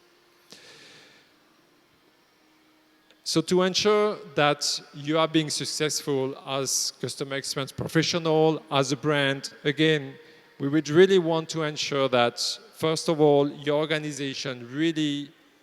buy in and focus on the importance of being a customer-centric organization. We have shared with you a lot of insight on how to do it. Jason has been sharing a lot of details. I really encourage you to talk to him after the conference on what you can do as a brand, but that's really crucial. And again, link back to what I was sharing around putting in place the right process as an organization to ensure that your employee can consistently work on improving the service and product that you deliver to your customers. Number two is ensure that you make your people accountable for delivering great experience on a consistent manner. It's great to deliver experience that go beyond expectation, but as we have seen by the data being shared, being consistent is actually the hardest things. And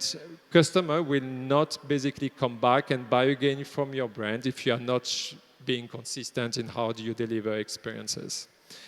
Last one is about, as an organization, customer experience is not just the job of the customer experience team. It's the job of everything within the organization. And again, going back to the governance process, you need to ensure that within your organization, everyone understands that they are all accountable and they all have a role to play in delivering great experience. And therefore, ensuring that your brand is seen as a brand where people want to spend more with because you deliver experience that are differentiated. That's all for me for today. So we really want to thank you for the time that you have shared and listened to us. Now you will have the panel, and I will hand over to the team. ขอบคุณครับ Thank you Jason and Stefan นะครับก่อนที่เราจะไปในเซสชันต่อไปขออนุญาตสรุป Key Takeaway คร่าวๆนะครับเผื่อบางคนอาจจะหลุดโฟกัสไปด้วยความที่มันค่อนข้างยาว2เซสชันเนอะเราจะเห็นได้ว่าลูกค้าคนไทยของเราเนี่ยส่วนใหญ่จะเน้นไปทาง emotional ส่วนใหญ่ถ้าเทียบจากทาง global แล้วเนี่ย global เนี่ยคือ 46% ในการที่จะใช้ emotional แต่ในขณะที่คนไทยของเราเนี่ยเกือบ 75% เลย 74% เลยรู้สึกว่าการที่เขาจะพึงพอใจอะไรสักอย่างเนี่ยเขาจะใช้ความรู้สึกเข้าไปด้วยถูกไหมครับแล้วที่สำคัญก็คือว่าเราสัญญาอะไรกับเขาไว้เราต้องทำตามสัญญาเนาะเพราะว่าอย่างที่เราเห็นเนี่ยเขาบอกเลยว่าคนครึ่งหนึ่งหรือ 55% ของคนไทยบอกว่าสิ่งที่แบรนด์สัญญาไว้ตอนนี้มันไม่ได้ดีลิเวอร์แล้ว 42% บอกว่าถ้ามันไม่ดีลิเวอร์เขาอาจจะซื้อของน้อยลงหรือว่าจะไม่ใช้แบรนด์ของเราอีกต่อไปเลยฉะนั้นเนี่ยพอเราอยากจะทำให้เขากลับมาพึงพอใจในแบรนด์ของเราเนี่ยเราต้องกลับไปที่ไหนครับเรากลับไปที่ตัว 3B เนาะคืออะไรครับ back to basic being empathy เนาะแล้วก็ be differentiator จริงๆแล้วเนี่ยไอ้พวกข้างล่างนะครับ2ถ้าจำได้มันจะเป็นพีระมิด3อันก็คือที่จะเป็นhygiene factor add value นะครับเป็กมั่นใจว่าพวกเราเนี่ยทำได้อยู่แล้วแต่สิ่งที่เราจะแตกต่างจากคนอื่นคือพีระมิดด้านบนสุดพีระมิดด้านสุดคืออะไรคือการที่เราเนี่ยจะทำให้เขารู้สึกว่าเราทำให้เขารู้สึกว่ามีความรู้สึกพราวที่ใช้แบรนด์ของเราเวลาคนพูดถึงแบรนด์เขาจะบอกว่าโอ๊ยแบรนด์นี้ฉันใช้อยู่แล้วเขามีความสุขการที่จะทำกันได้เราจะต้องเข้าใจsituation เขาว่ามันเกิดอะไรขึ้นตอนนี้เขากำลังพบปัญหาอะไรอยู่แล้วสตาฟของเราเนี่ยสามารถเข้าไปถึงตัวเขาแก้ปัญหาให้เขาได้ถูกไหมครับจริงๆแล้วเนี่ยการนำ AI มาใช้เราเห็นว่ามันดีเนาะแต่การนำ AI มาใช้อาจจะต้องระวังนิดนึงว่า AI ที่เรานำมาใช้เนี่ยมันเป็นการไปลดภาระของเราแต่ไปเพิ่มภาระให้ทางผู้บริโภคหรือเปล่านะครับตรงนี้อาจจะฝากไปนิดนึงแล้วเอาไปทำต่อได้นะครับผมโอเคลำดับต่อไปนะครับก็จะเป็นช่วงที่เรารอคอยนะครับก็จะเป็นช่วงเสวนานะครับหัวข้อ Navigating นะครับ The Future of CX ครับ Growth Strategy from Industry Leader นะครับที่เราได้รับเกียรตินะครับจากผู้เชี่ยวชาญทางด้าน CX นะครับเป็นผู้ที่มีประสบการณ์นะครับและเชี่ยวชาญในอุตสาหกรรมต่างๆทั้ง3ท่านนะครับที่จะเข้ามาพูดคุยแลกเปลี่ยนนะครับความเห็นกับเรานะครับ Please allow me to introduce you to our panel who on post extensive and in-depth experience in various industries. It is a great honor for us to have them to join us on stage today. Please welcome คุณเบนลิลินนะครับ Global Service Line Leader Customer Experience Ipsos นะครับคุณหลุยส์โมเซอร์นะครับ Former Airline Operators นะครับ Committee Chairman Former IATA นะครับ Country Manager Thailand Laos Cambodia and Myanmar นะครับ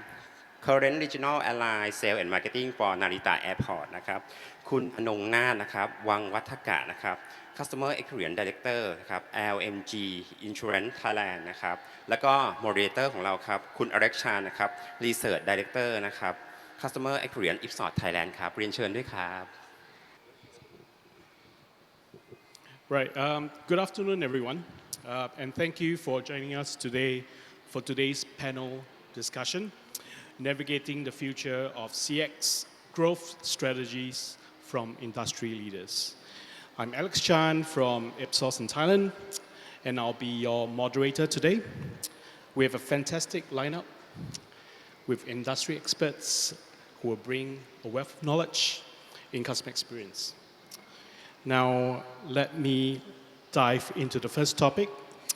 which is CX vision and strategy. I'll start off with an open question to all panelists.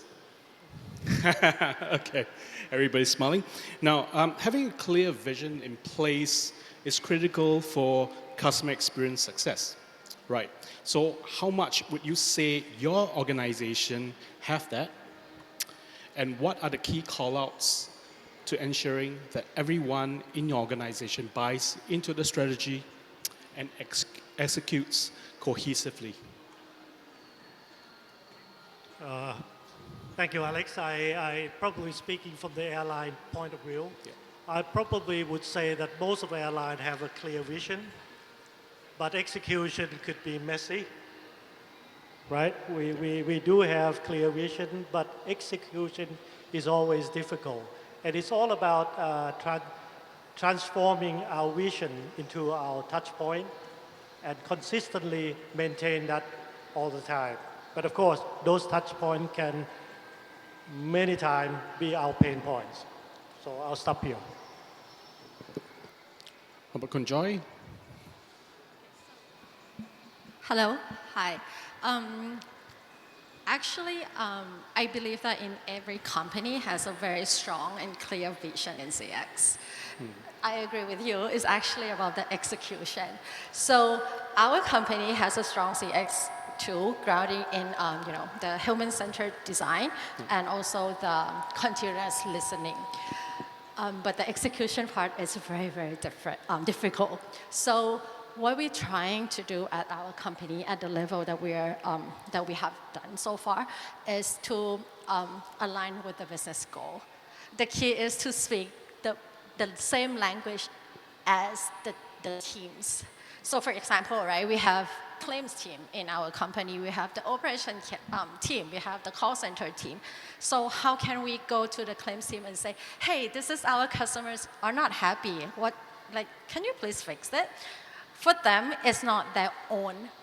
objective. For them, it's not their own KPI. So basically what happened is that we have to understand their KPIs, which is the cost management, right? So what we are trying to do is that, okay, speak that language, go to the right team, speak that language, and make sure that we share the same goal. Don't talk about CX too much.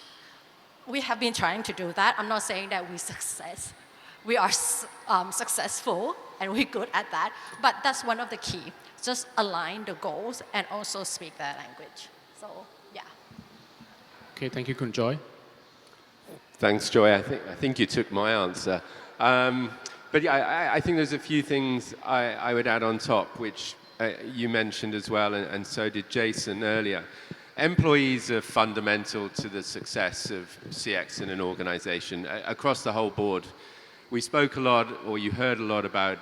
CEOs driving it and owning it, but everyone has to believe in it and not just treat it as a scorecard. We have clients that will look at it as a metric and nothing more. It affects remuneration and bonuses, and it doesn't encourage the right kinds of behavior. So I think getting people to believe in the mission and the vision of the company and what they're trying to achieve is one critical thing. The other thing I would say is about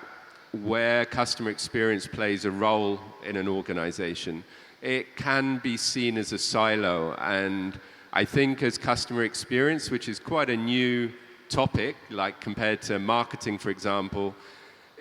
it's isolated itself a little bit in a lot of organizations to the point where we don't speak it across the organization, we speak of it as a vertical silo. And in that respect, it can be more damaging. So I think it's got to be really successful, it has to permeate the entire organization. Okay, thank you. Thanks, Ben. Now, I'll come with a follow-up question as well. So in terms of customer expectations, a lot of times it's ever-moving, right? It's always an ever-moving target. And you see customers are getting more demanding. We call this liquid expectations. So how has your organization actually innovated in terms of leveraging the customer feedback that you have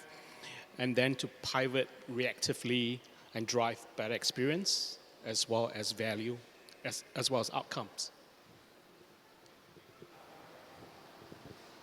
I'll pick it up, okay? All right, Ben? Take it. Okay. Thank you, Alex. I think that's quite a difficult question to answer. But liquidities of customers change all the time. Expectation change all the time. So in my field of work, airlines rely heavily on data and feedback from our customer. So we continue to give out surveys and do data collection. And of course, nowadays with AI power, we'll be able to have those data delivered in real time. And it's also a part where the transformation comes in with those power AI, where you'll be able to, the airline will be able to transition from passive to active and into a real-time feedback. So we rely heavily on feedback to adjust our way of running and distributing our customer excellence throughout the journey of our customer. So in short, we rely on feedback-driven, customer-centric. Thank you. Thank you. How about Joy?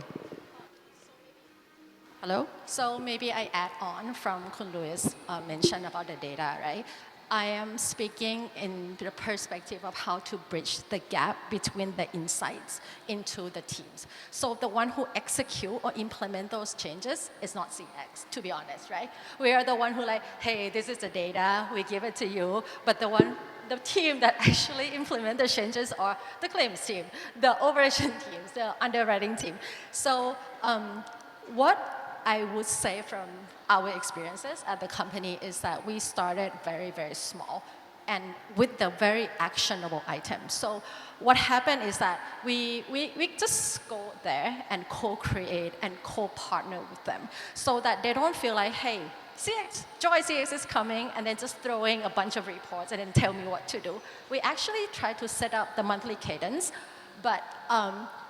it's just a weekly meeting, a monthly meeting, you know. Once they feel that, okay, there is a partner, which is CX, then the momentum picks in. The momentum picks up, and then when we got the feedback, the proactiveness from the team will be better and faster. So that would probably be the starting point that I would like to share. Yeah. How about Ben? Yeah, I would look at it from the perspective of the clients we work with all over the world and who adapts the most successfully. And typically it's those that are not afraid to look at others for inspiration. I mean, when Alex talks about liquid expectations, you know, he's saying, well, this is my experience with my bank or the Grab app or the Uber app, and I expect it to be just as good in any other sector that I'm buying or experiencing a service in. And I think where we see the best experienced companies that really bring it to the core of what they do is where they learn from other companies in their sector, maybe in another geography, but also other companies outside of their sector. So they take learnings and say, hey, how can I make that work in my company? I need to change it and tweak it, but that could really work for me. And I think that's why the insights work that we've done on the study you've seen earlier is really great, because you can start comparing and contrasting, but still bringing it back to your own cultures and your own ways of working in your own organization. But yeah, learning from others, I think, is super critical and not done enough. Yeah, I've heard from three of you, and quite a bit of the information was actually very much internal. Now, what about external factors, right? So what do you believe these external factors are in terms of impacting the potential success of customer insight programs, and how are you actually overcoming these hurdles within your organizations? Tough one, huh? You're looking at me on that one, great. Yeah, look, there are lots of external factors, and it goes back to something I said in the first question about operating in a silo. You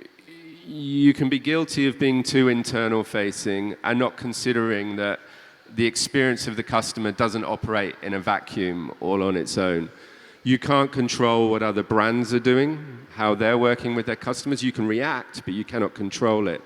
You can't control the socioeconomic issues that are going on right now, for example, that we're experiencing all over the world. So I think there are multiple variables and external factors that are outside of our control, and therefore we should focus on the ones that are in our control. I just give you a little example where some clients, I probably shouldn't say this too loud, but it's not in Thailand. We have some clients that spend more money measuring the experiences of their competitors' customers than they do of their own customers. And it defies logic, because what am I going to do with that information about my competitors' customers? I can get some ideas, but really, let's focus on what we can do about what's in our control and what we can impact, and focus on that, rather than spending too much time comparing ourselves to our competition. And for me, that's a mistake that I see that's made again and again and again. Yes. I actually totally agree with you. It's very, very difficult to actually act upon the external factors where it keeps changing. Like one day you wake up, there is a new competitor. One day you wake up, there is a new things going on in the other side of the world. So yes, I think we should rather on focusing on ourselves. And within ourselves, there's so many factors. There's so many challenging factors already. For example, you're talking about the silo team, right? Competing priorities within the organization as well. If you want to build one thing, right? One team probably have a higher priority. The project has probably have more priority than the others. So how can we actually overcome this? So for us, it's more focusing on ourselves, believe in what we deliver, the value that we want to deliver to our customers, and control those factors. Yeah. Right. Thank you, Kun Joy. How about the aviation industry, Kun Louis? Yes, Alex. For me, I can think of one which is a very big one. In airline, I think this is where the money part kicks in, where, as you probably all aware, that airline is at its recovering stage at the moment from the big impact from COVID-19 and also the economy downfall. And not to say our recent U.S. tariff that put upon that will also impact a lot of our import spare part for the aircraft. So we are in the major cost cutting at the moment. So thinking about an airline to invest in customer service, it will be something probably not immediately. But of course, as any CEO knows, we cannot use this as excuse. CX is the long-term benefit for airline, and we know that. But at least at the moment, with the impact of cost cutting, it will definitely impact to the shortage of the investment in terms of upgrading CX welcome new technologies or innovation. So yeah, that's a scary part. But of course, as part of airline CEO and all those responsible, I'm sure they are aware that this will not be an excuse. So I can think of this one as a major, and there probably are the little bit here and there. We have data protection that also impact our data collection, how we can use data to improve our customer service. So that's part of it as well. Thank you. Yep. Okay. Thanks very much, Kun Lui. What I'll do is I'll move on to the second topic. And the second topic is about differentiating in a more commoditized world. So I'll open the question, and the market can actually sometimes appear the same, right? So it's really where a lot of companies actually follow very, very similar formulas. And what would you say you're trying to do to actually break that mold? Go on, I can take it first. So yeah, I think it's getting harder and harder to differentiate. Good customer service rather than experience. I say good customer service deliberately is kind of a commodity now. It's an expected hygiene factor that a company has to deliver. So how do I go beyond that in showing somebody that I care about them, that I value their business, and I want them to be my customer for as long as possible, ideally. And I think one of the big things there, and it's a topic that's talked about quite widely, but is personalization. I think to give somebody the value or demonstrate the value that you recognize who they are as an individual, you look after them, make them feel special as an individual, rather than that word commodity that you used, Alex, I think is something that can really make you stand out. Now, it's not always easy to do because certain products, forgive me, are maybe slightly less interesting than other products in terms of how you can do that. But there are small little opportunities that just demonstrate how that can be done. And I'm going to take your sector, sorry. But in the insurance sector, for example, it used to be a problem that we would find, and this is, again, it's not in Thailand, but in other countries, we've seen that customers were not emotionally connected to their brand. They would be emotionally connected in the respect that it gave them security and confidence, whether it was for their health or their financial outcomes. But what they didn't feel is the brand cared, because they'd get a policy renewal document once every year, and for the rest of the year, they hear nothing. So they're like, that brand doesn't care about me. I have no relationship. It's purely functional. So there was one client I can think of, and this was in just south of the border in Malaysia, where they every quarter started sending out customized, or what felt like customized, personalized, either emails or written communication, just to remind the customer that they're there. And this actually had the upside of then cross-selling or upselling different product entities to those customers, and they no longer felt the detachment from the brand. And I think this was a really quite easy but almost sweet way of staying connected emotionally to those customers. And so for the two of you, I just want to kind of understand what success has actually brought in terms of customer experience. Yeah, in terms of breaking the mold and trying to be different.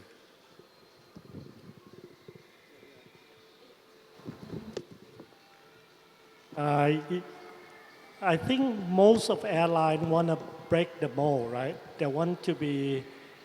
different. They want to stand out. But the right formula is out there for you to choose. There's so many different ways. But if I pick up from what Ben just mentioned, I think that the great airline will also ensure to focus and empower the staff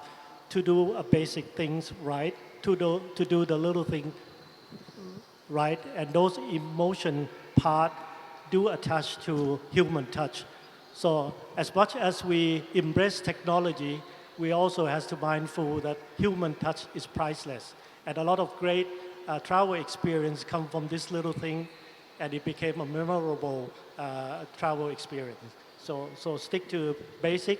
stick to human spirits. I think that's one of the probably good and most effective and cheap way of making a difference. Okay, thank you, Kun Louis. So I'm the last person. Actually, if I actually nodding along with like all of your comments.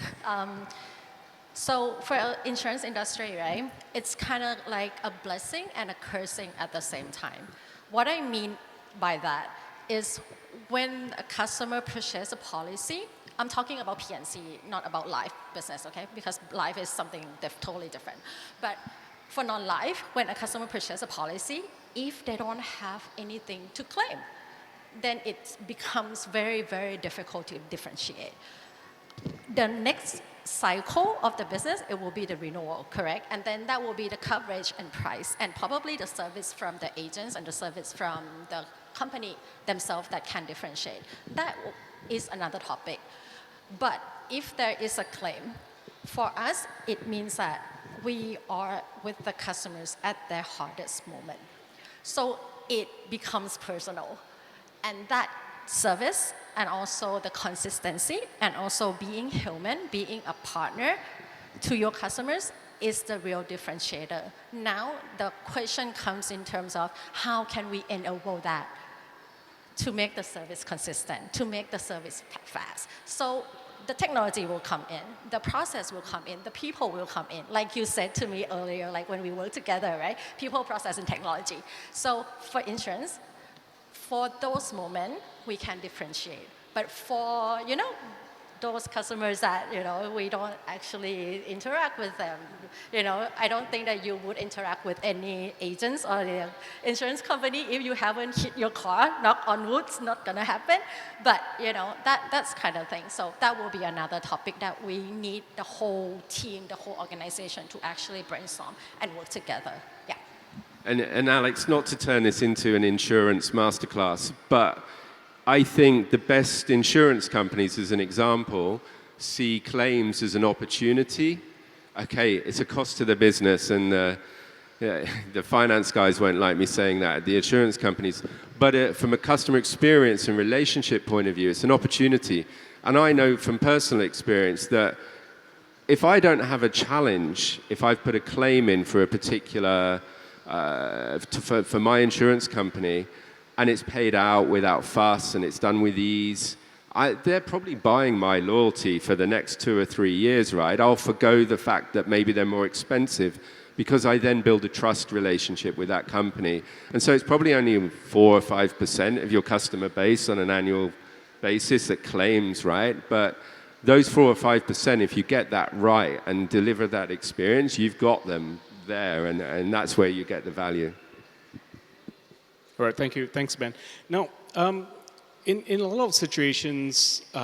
consumers are seen as overexposed, right? And their attention are quite scattered. Now, what can you actually do to ensure that the experience that we create for our customers are actually on point and also at the same time stand out?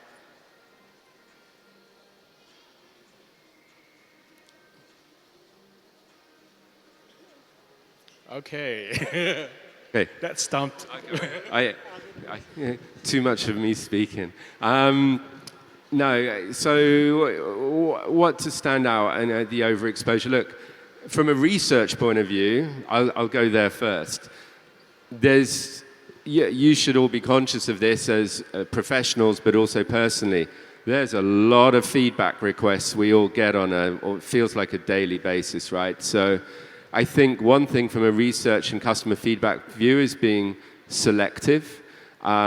We see in our world that a lot of the feedback is moving to an unstructured way. So we're not just collecting feedback from direct solicitation or asking of the customer to get feedback, but we're getting it from multiple sources, unstructured data, bringing it all together from multiple streams into one place.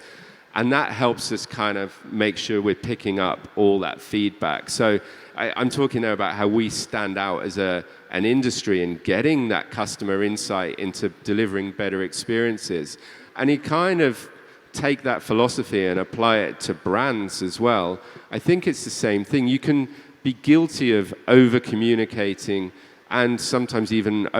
trying to over-deliver on the experience that you're giving. And I think making sure that you know when it is you have to hit that customer on any particular issue at any touch point, rather than just swamping them with as much as possible, is critically important. So to me, it's about reaching out to me as a customer, as an individual, at the right point, at the relevant point, rather than just flooding them with information. Thanks, Ben.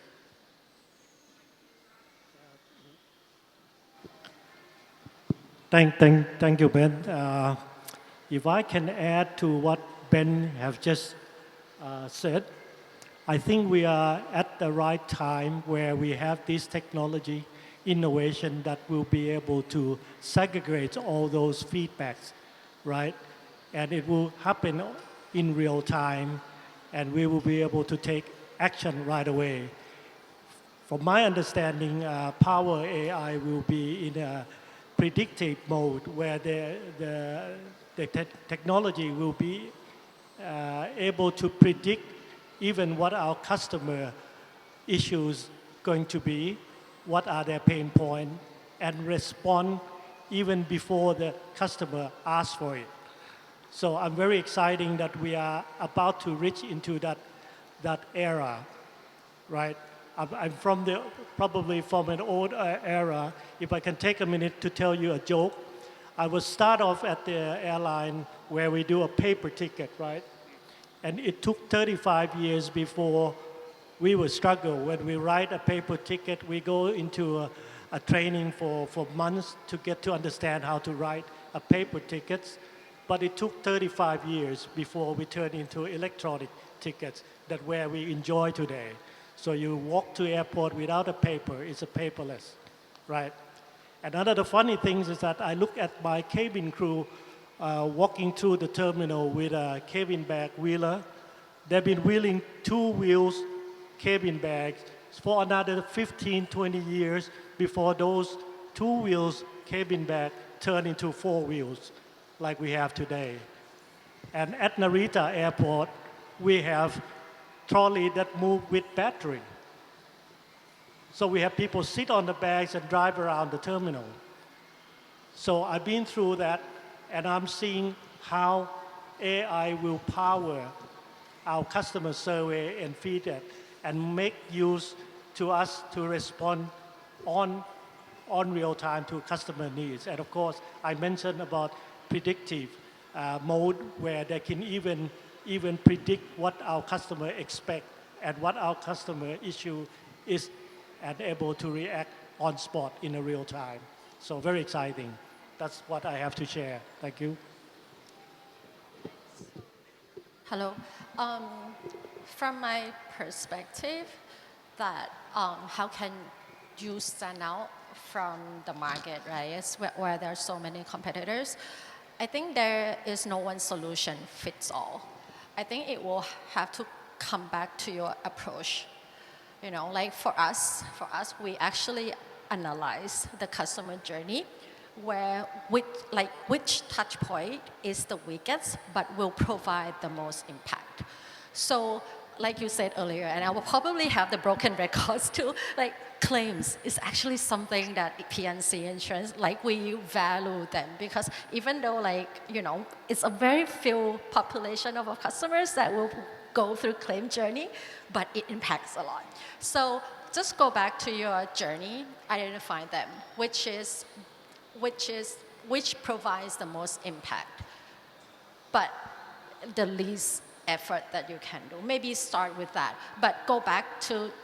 you know your organization, you know your process, you know your product the best. So I think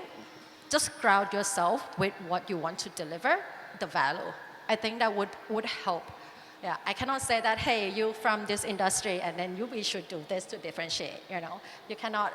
dress like a Santa Claus and during this Christmas to go to the accident scene and the customer will be like, what? That cannot happen in insurance industry. So yeah, go back to the journey and then identify that. All right, thanks very much, Joy. What I'll do is I'll actually move on to the final topic for today itself. And Kun Louis actually touched upon it a little bit earlier already. And it's really about having future-ready strategies, as well as the role of AI in terms of delivering customer experience. So what do you think of AI, and where does technology and innovation fit within your customer experience agenda?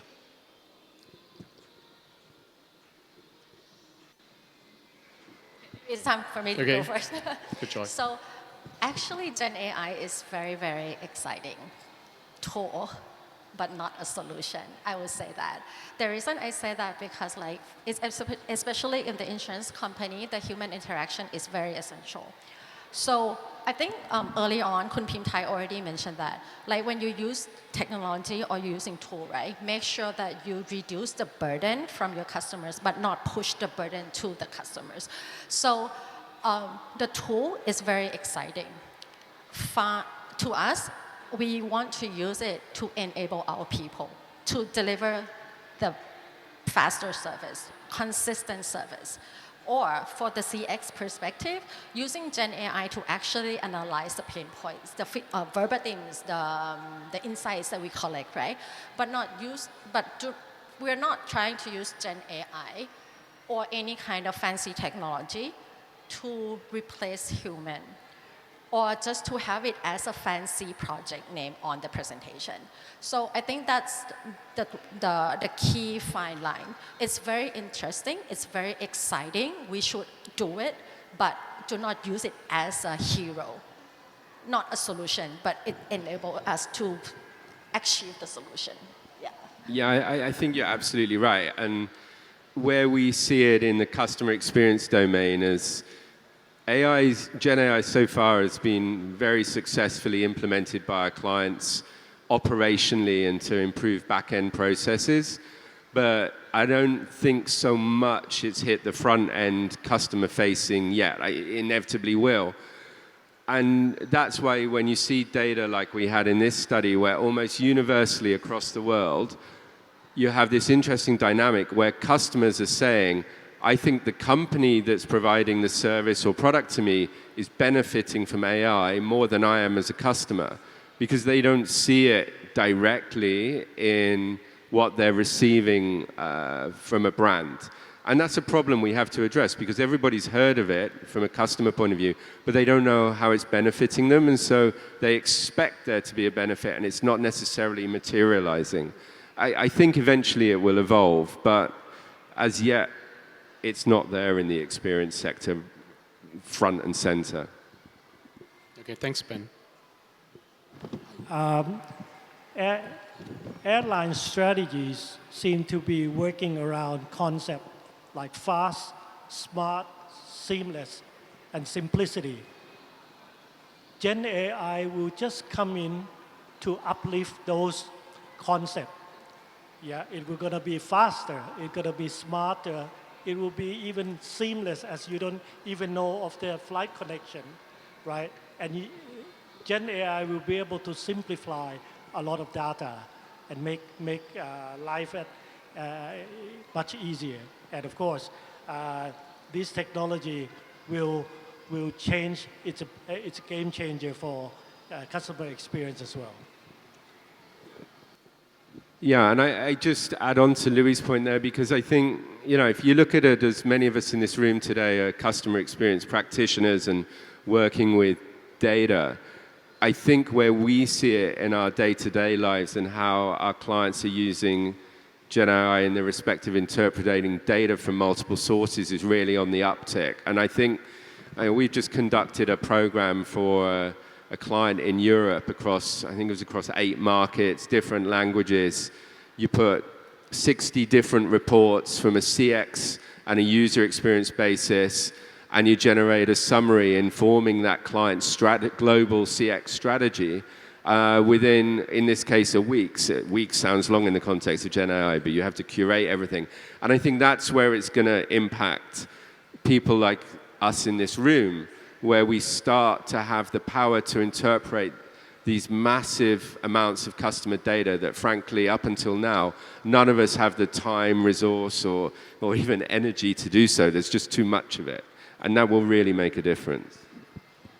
Yeah, I just want to add that too. Like for insurance, like maybe people think like, hey, how the Gen AI can help? Maybe, you know, when I talk very like, hey, specifically the human interaction. But don't forget that there is another part of insurance industry which is underwriting business. So there's so many data that Gen AI can help design the right product and the right pricing tool. So yeah, so just want to add that too. Gen AI is, or any technology, is very, very powerful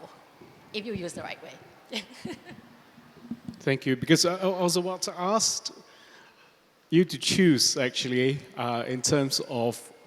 what would actually give the business impact. I'll tell you why. Because it could be something about product leadership. It could be about customer intimacy. It could even be about operational excellence. So I know Kunjoy talked a little bit about operational excellence earlier. So going into the future, what would be your focus? And why would that be the focus? Can I have them all? Yeah, joke aside, I know that there's some trade-off, right? So if you talk about the company or the industry that we work in specifically, I think we should invest in the operational efficiency first. Unless you're the kind of company where the after-sales service is something that it's not the main part. Maybe like there will be some insurance company that design micro products where claims is very minimal, where human interaction is very minimal. Then it will go through the product differentiator. You know, so it actually depends. But if you ask my situation, it will be the operational efficiency. But but then you will have to balance it too. So understand your journey gap, understand your stage of your business cycle. That will help you to determine whether these three, which one that you want to invest. But at the end of the day, yeah, unlimited resources, have them all. Thanks, Joy. I will choose 3 of them. Okay, I think in airline, we need to balance those 3 elements. Again, back to Gen AI. Gen AI will also be able to help us ensuring that we balance those 3 elements well. The operational excellence is part of the main line for airline. That's where safety, security, compliance kicks in. And we have to have that. We have to continue our operation excellently to meet all those requirements in order to, we fly all over the world. We go to different countries, right? And of course, when we come down to customer, the second one will be the customer intimacy. That's where loyalty is. That's where we want our customer to repeat. So loyalty program is basically doing what we do best in order for a customer to return. And lastly will be the third element where it's all about the product leaders, right? Yeah, being product leaders is where we talk about stand out and be different. We have to continue stand out in our business and be a product leader in order to be successful and be one of those great airlines. Thank you. Okay, I'm going to take a slightly different way, Alex, and more about, I think, the future of customer experience, where it is today, and like the current state of it. Because right now, I think many of us, again, are in a room similar to others where we're struggling for budgets, and we're having to justify why maybe you should spend X dollars on a customer experience program over Y dollars on an advertising campaign or something else. And something we've always, in the experience domain, had a challenge with is justifying customer experience, getting it a place on the agenda when you're talking to the C-suite and arguing for it. And You know, Stefan's case from the automotive sector that he showed before, that 48 million euros number is a real number. In fact, we didn't come up with the number itself, the client did. And I think when we can start putting a value, a dollar value on the impact of what we do,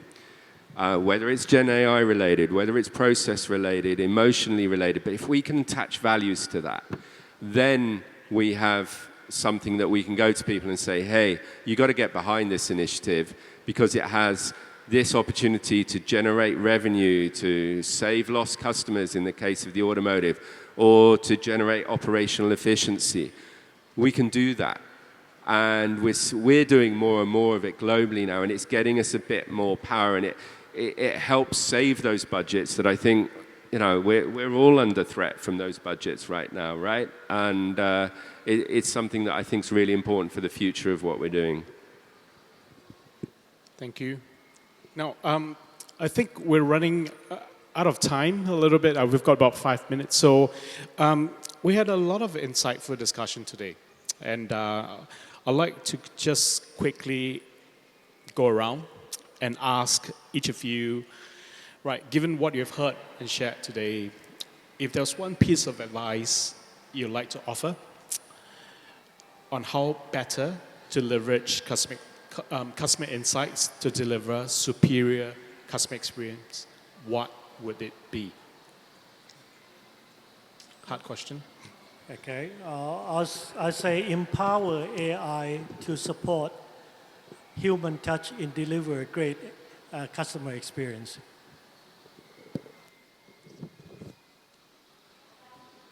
That's very tough.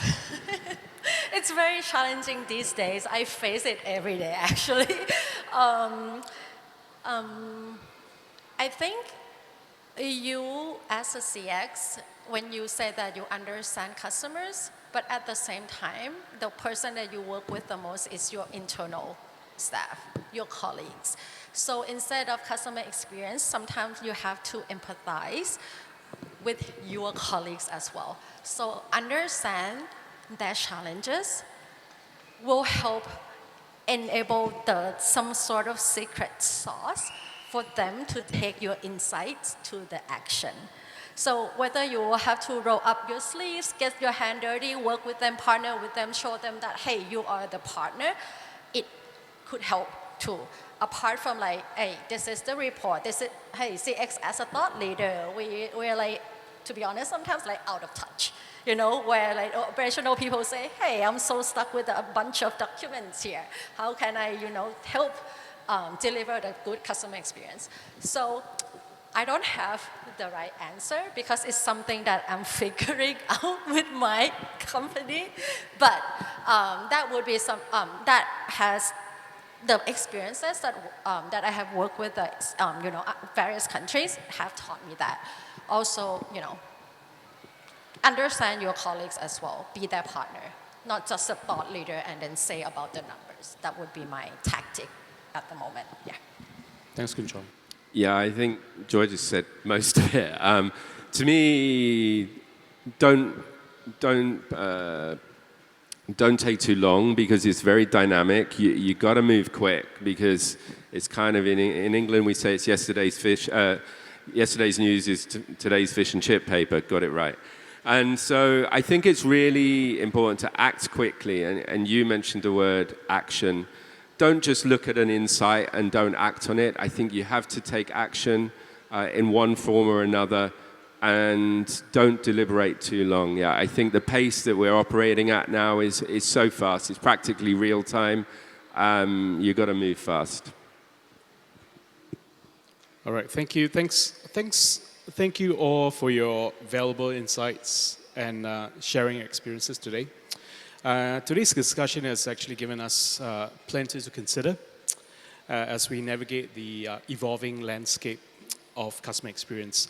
So I'd like to quickly just summarize some key points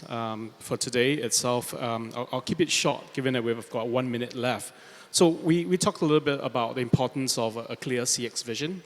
We talked about how we would leverage customer feedback and also covering differentiating strategies, so how to be different. as well as the role of AI in customer experience itself. So once again, thank you to all panelists for your contribution, and thank you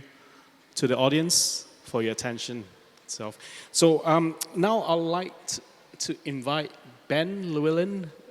to actually present tokens of appreciation to our panelists. I kept it slow so that she can pick it up, actually.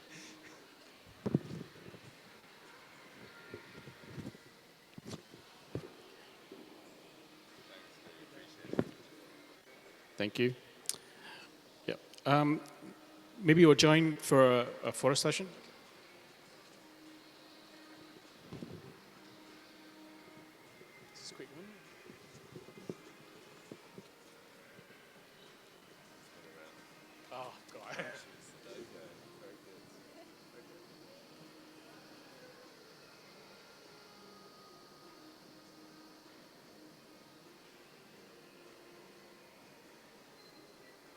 Right, that was pretty excellent. Thanks, Joy and Kun Lewis and Ben for sharing some of those insights. I think a lot of what we've heard today, right, it's, as Pim Tai was talking about earlier on, you know, getting the basics right, not forgetting about the basics. Technology is always going to be there. We need to live and breathe the advancements of what technology can bring to help make things easier for our customers, right? So coming back to the core basics of using generative AI in any way, shape, or form, whether it's internal operations or whether it's directly with customer channels, it has to make things easier. It has to make things convenient for customers. If we can't get these core basics right, it's going to be really hard to deliver a great experience to customers. We've heard from Kun Lewis how the airline industry took a little while to move from paper tickets to digital tickets. It's crazy, isn't it? 35 years. I didn't even think about it that way. But since then, things have been pacing so much more quickly, right? 20 years to get from a trolley with 2 wheels to 4 wheels. But again, things are pacing very, very quickly right now. And on Joy's point about taking action and Ben's point about taking action, don't just sit there with the insights. Ultimately, if we can't act on an insight that we've derived from a piece of feedback, we might as well have not asked for any of that feedback. But also using technology, as Kun Lewis was saying, about predicting what the issues might be coming forward. What would customers find as a pain point from the data that we already have on hand? Act on that before it becomes a problem that you have to resolve. I think that's kind of key to this point, right? Bringing empathy into every touch through technology. I think there's a sense here around enjoyment. The example from Adidas. It's making shoppers' lives a lot easier and convenient with how they select the clothing they want, the apparels they want, and Adidas can also cross-sell. But it's a sense of enjoyment there, because if I'm going out to shop for something and it's been easy and I've selected the things that were suggested by AI, there's this self-fulfilling prophecy that it's been a great experience, right? Otherwise, why would you have clicked buy and purchase? So that is the sense of enjoyment. It's not always about fun, but convenience and ease can be a piece of enjoyment as well. So that's something to kind of bear in mind as we kind of deploy more technologies out there. I'll now hand over to Peg to kind of close out today's session. Thank you so much all for attending today, our panelists for sharing your insights and your feedback. And yeah, let's keep advancing in the world of experience management. Peg. ขอบคุณเจสันมากๆครับแล้วก็ขอบคุณพาโนลิสต์ทุกท่านด้วยนะครับและก็โมเดเลเตอร์ของเราอีกครั้งหนึ่งสำหรับการช่วงเสวนาที่เข้มข้นที่ผ่านไปเมื่อกี้เนี่ยซึ่งทำให้เรารู้ว่าจริงๆแล้วเนี่ยการนำ AI มาใช้มันต้องใช้ยังไงเนาะการที่ใช้ AI ไม่ใช่การผลักภาระให้กับผู้บริโภคแต่เป็นการที่ทำให้เขาสะดวกสบายมากขึ้นฉะนั้น Empathy คือสิ่งสำคัญในการที่จะนำ AI มาใช้สำหรับเรานะครับผมแล้วก็เราได้เห็นถึงความสำคัญของการนำเสนอข้อมูลเชิงลึกนะครับแล้วก็มีความสำคัญเพื่อนำไปต่อยอดเพื่อสร้างประสบการณ์ที่เหนือกว่านะครับรวมถึงแนวทางการพัฒนายกระดับCX strategy นะครับอย่างต่อเนื่องเพื่อให้องค์กรเนี่ยสามารถปรับตัวและเติบโตได้อย่างยั่งยืนในตลาดที่เปลี่ยนแปลงอย่างรวดเร็วในตอนนี้นะครับวิสัยทัศน์และกลยุทธ์ที่เหล่าผู้นำได้แบ่งปันไว้เนี่ยครับจะนำไปสานต่อนะครับถือเป็นรถแมพที่สำคัญนะครับอย่างยิ่งสำหรับองค์กรที่มุ่งมั่นนะครับจะส่งต่อนะครับประสบการณ์ให้ลูกค้านะครับของท่านให้ก้าวไปอีกขั้นหนึ่งในการสร้างความสัมพันธ์ที่แข็งแกร่งและยั่งยืนนะครับในนามของ ทีมงาน Ipsos นะครับผมขอขอบคุณวิทยากรนะครับผมผู้ร่วมเสวนาและทุกท่านนะครับที่เข้ามาร่วมในวันนี้นะครับที่ได้สละเวลาอันมีค่านะครับเป็นส่วนหนึ่งของเราในวันนี้พวกเราหวังว่าอย่างยิ่งว่าจะได้มีโอกาสต้อนรับนะครับทุกท่านอีกครั้งในงานและกิจกรรมอื่นๆของเราในอนาคตขอบคุณมากๆครับ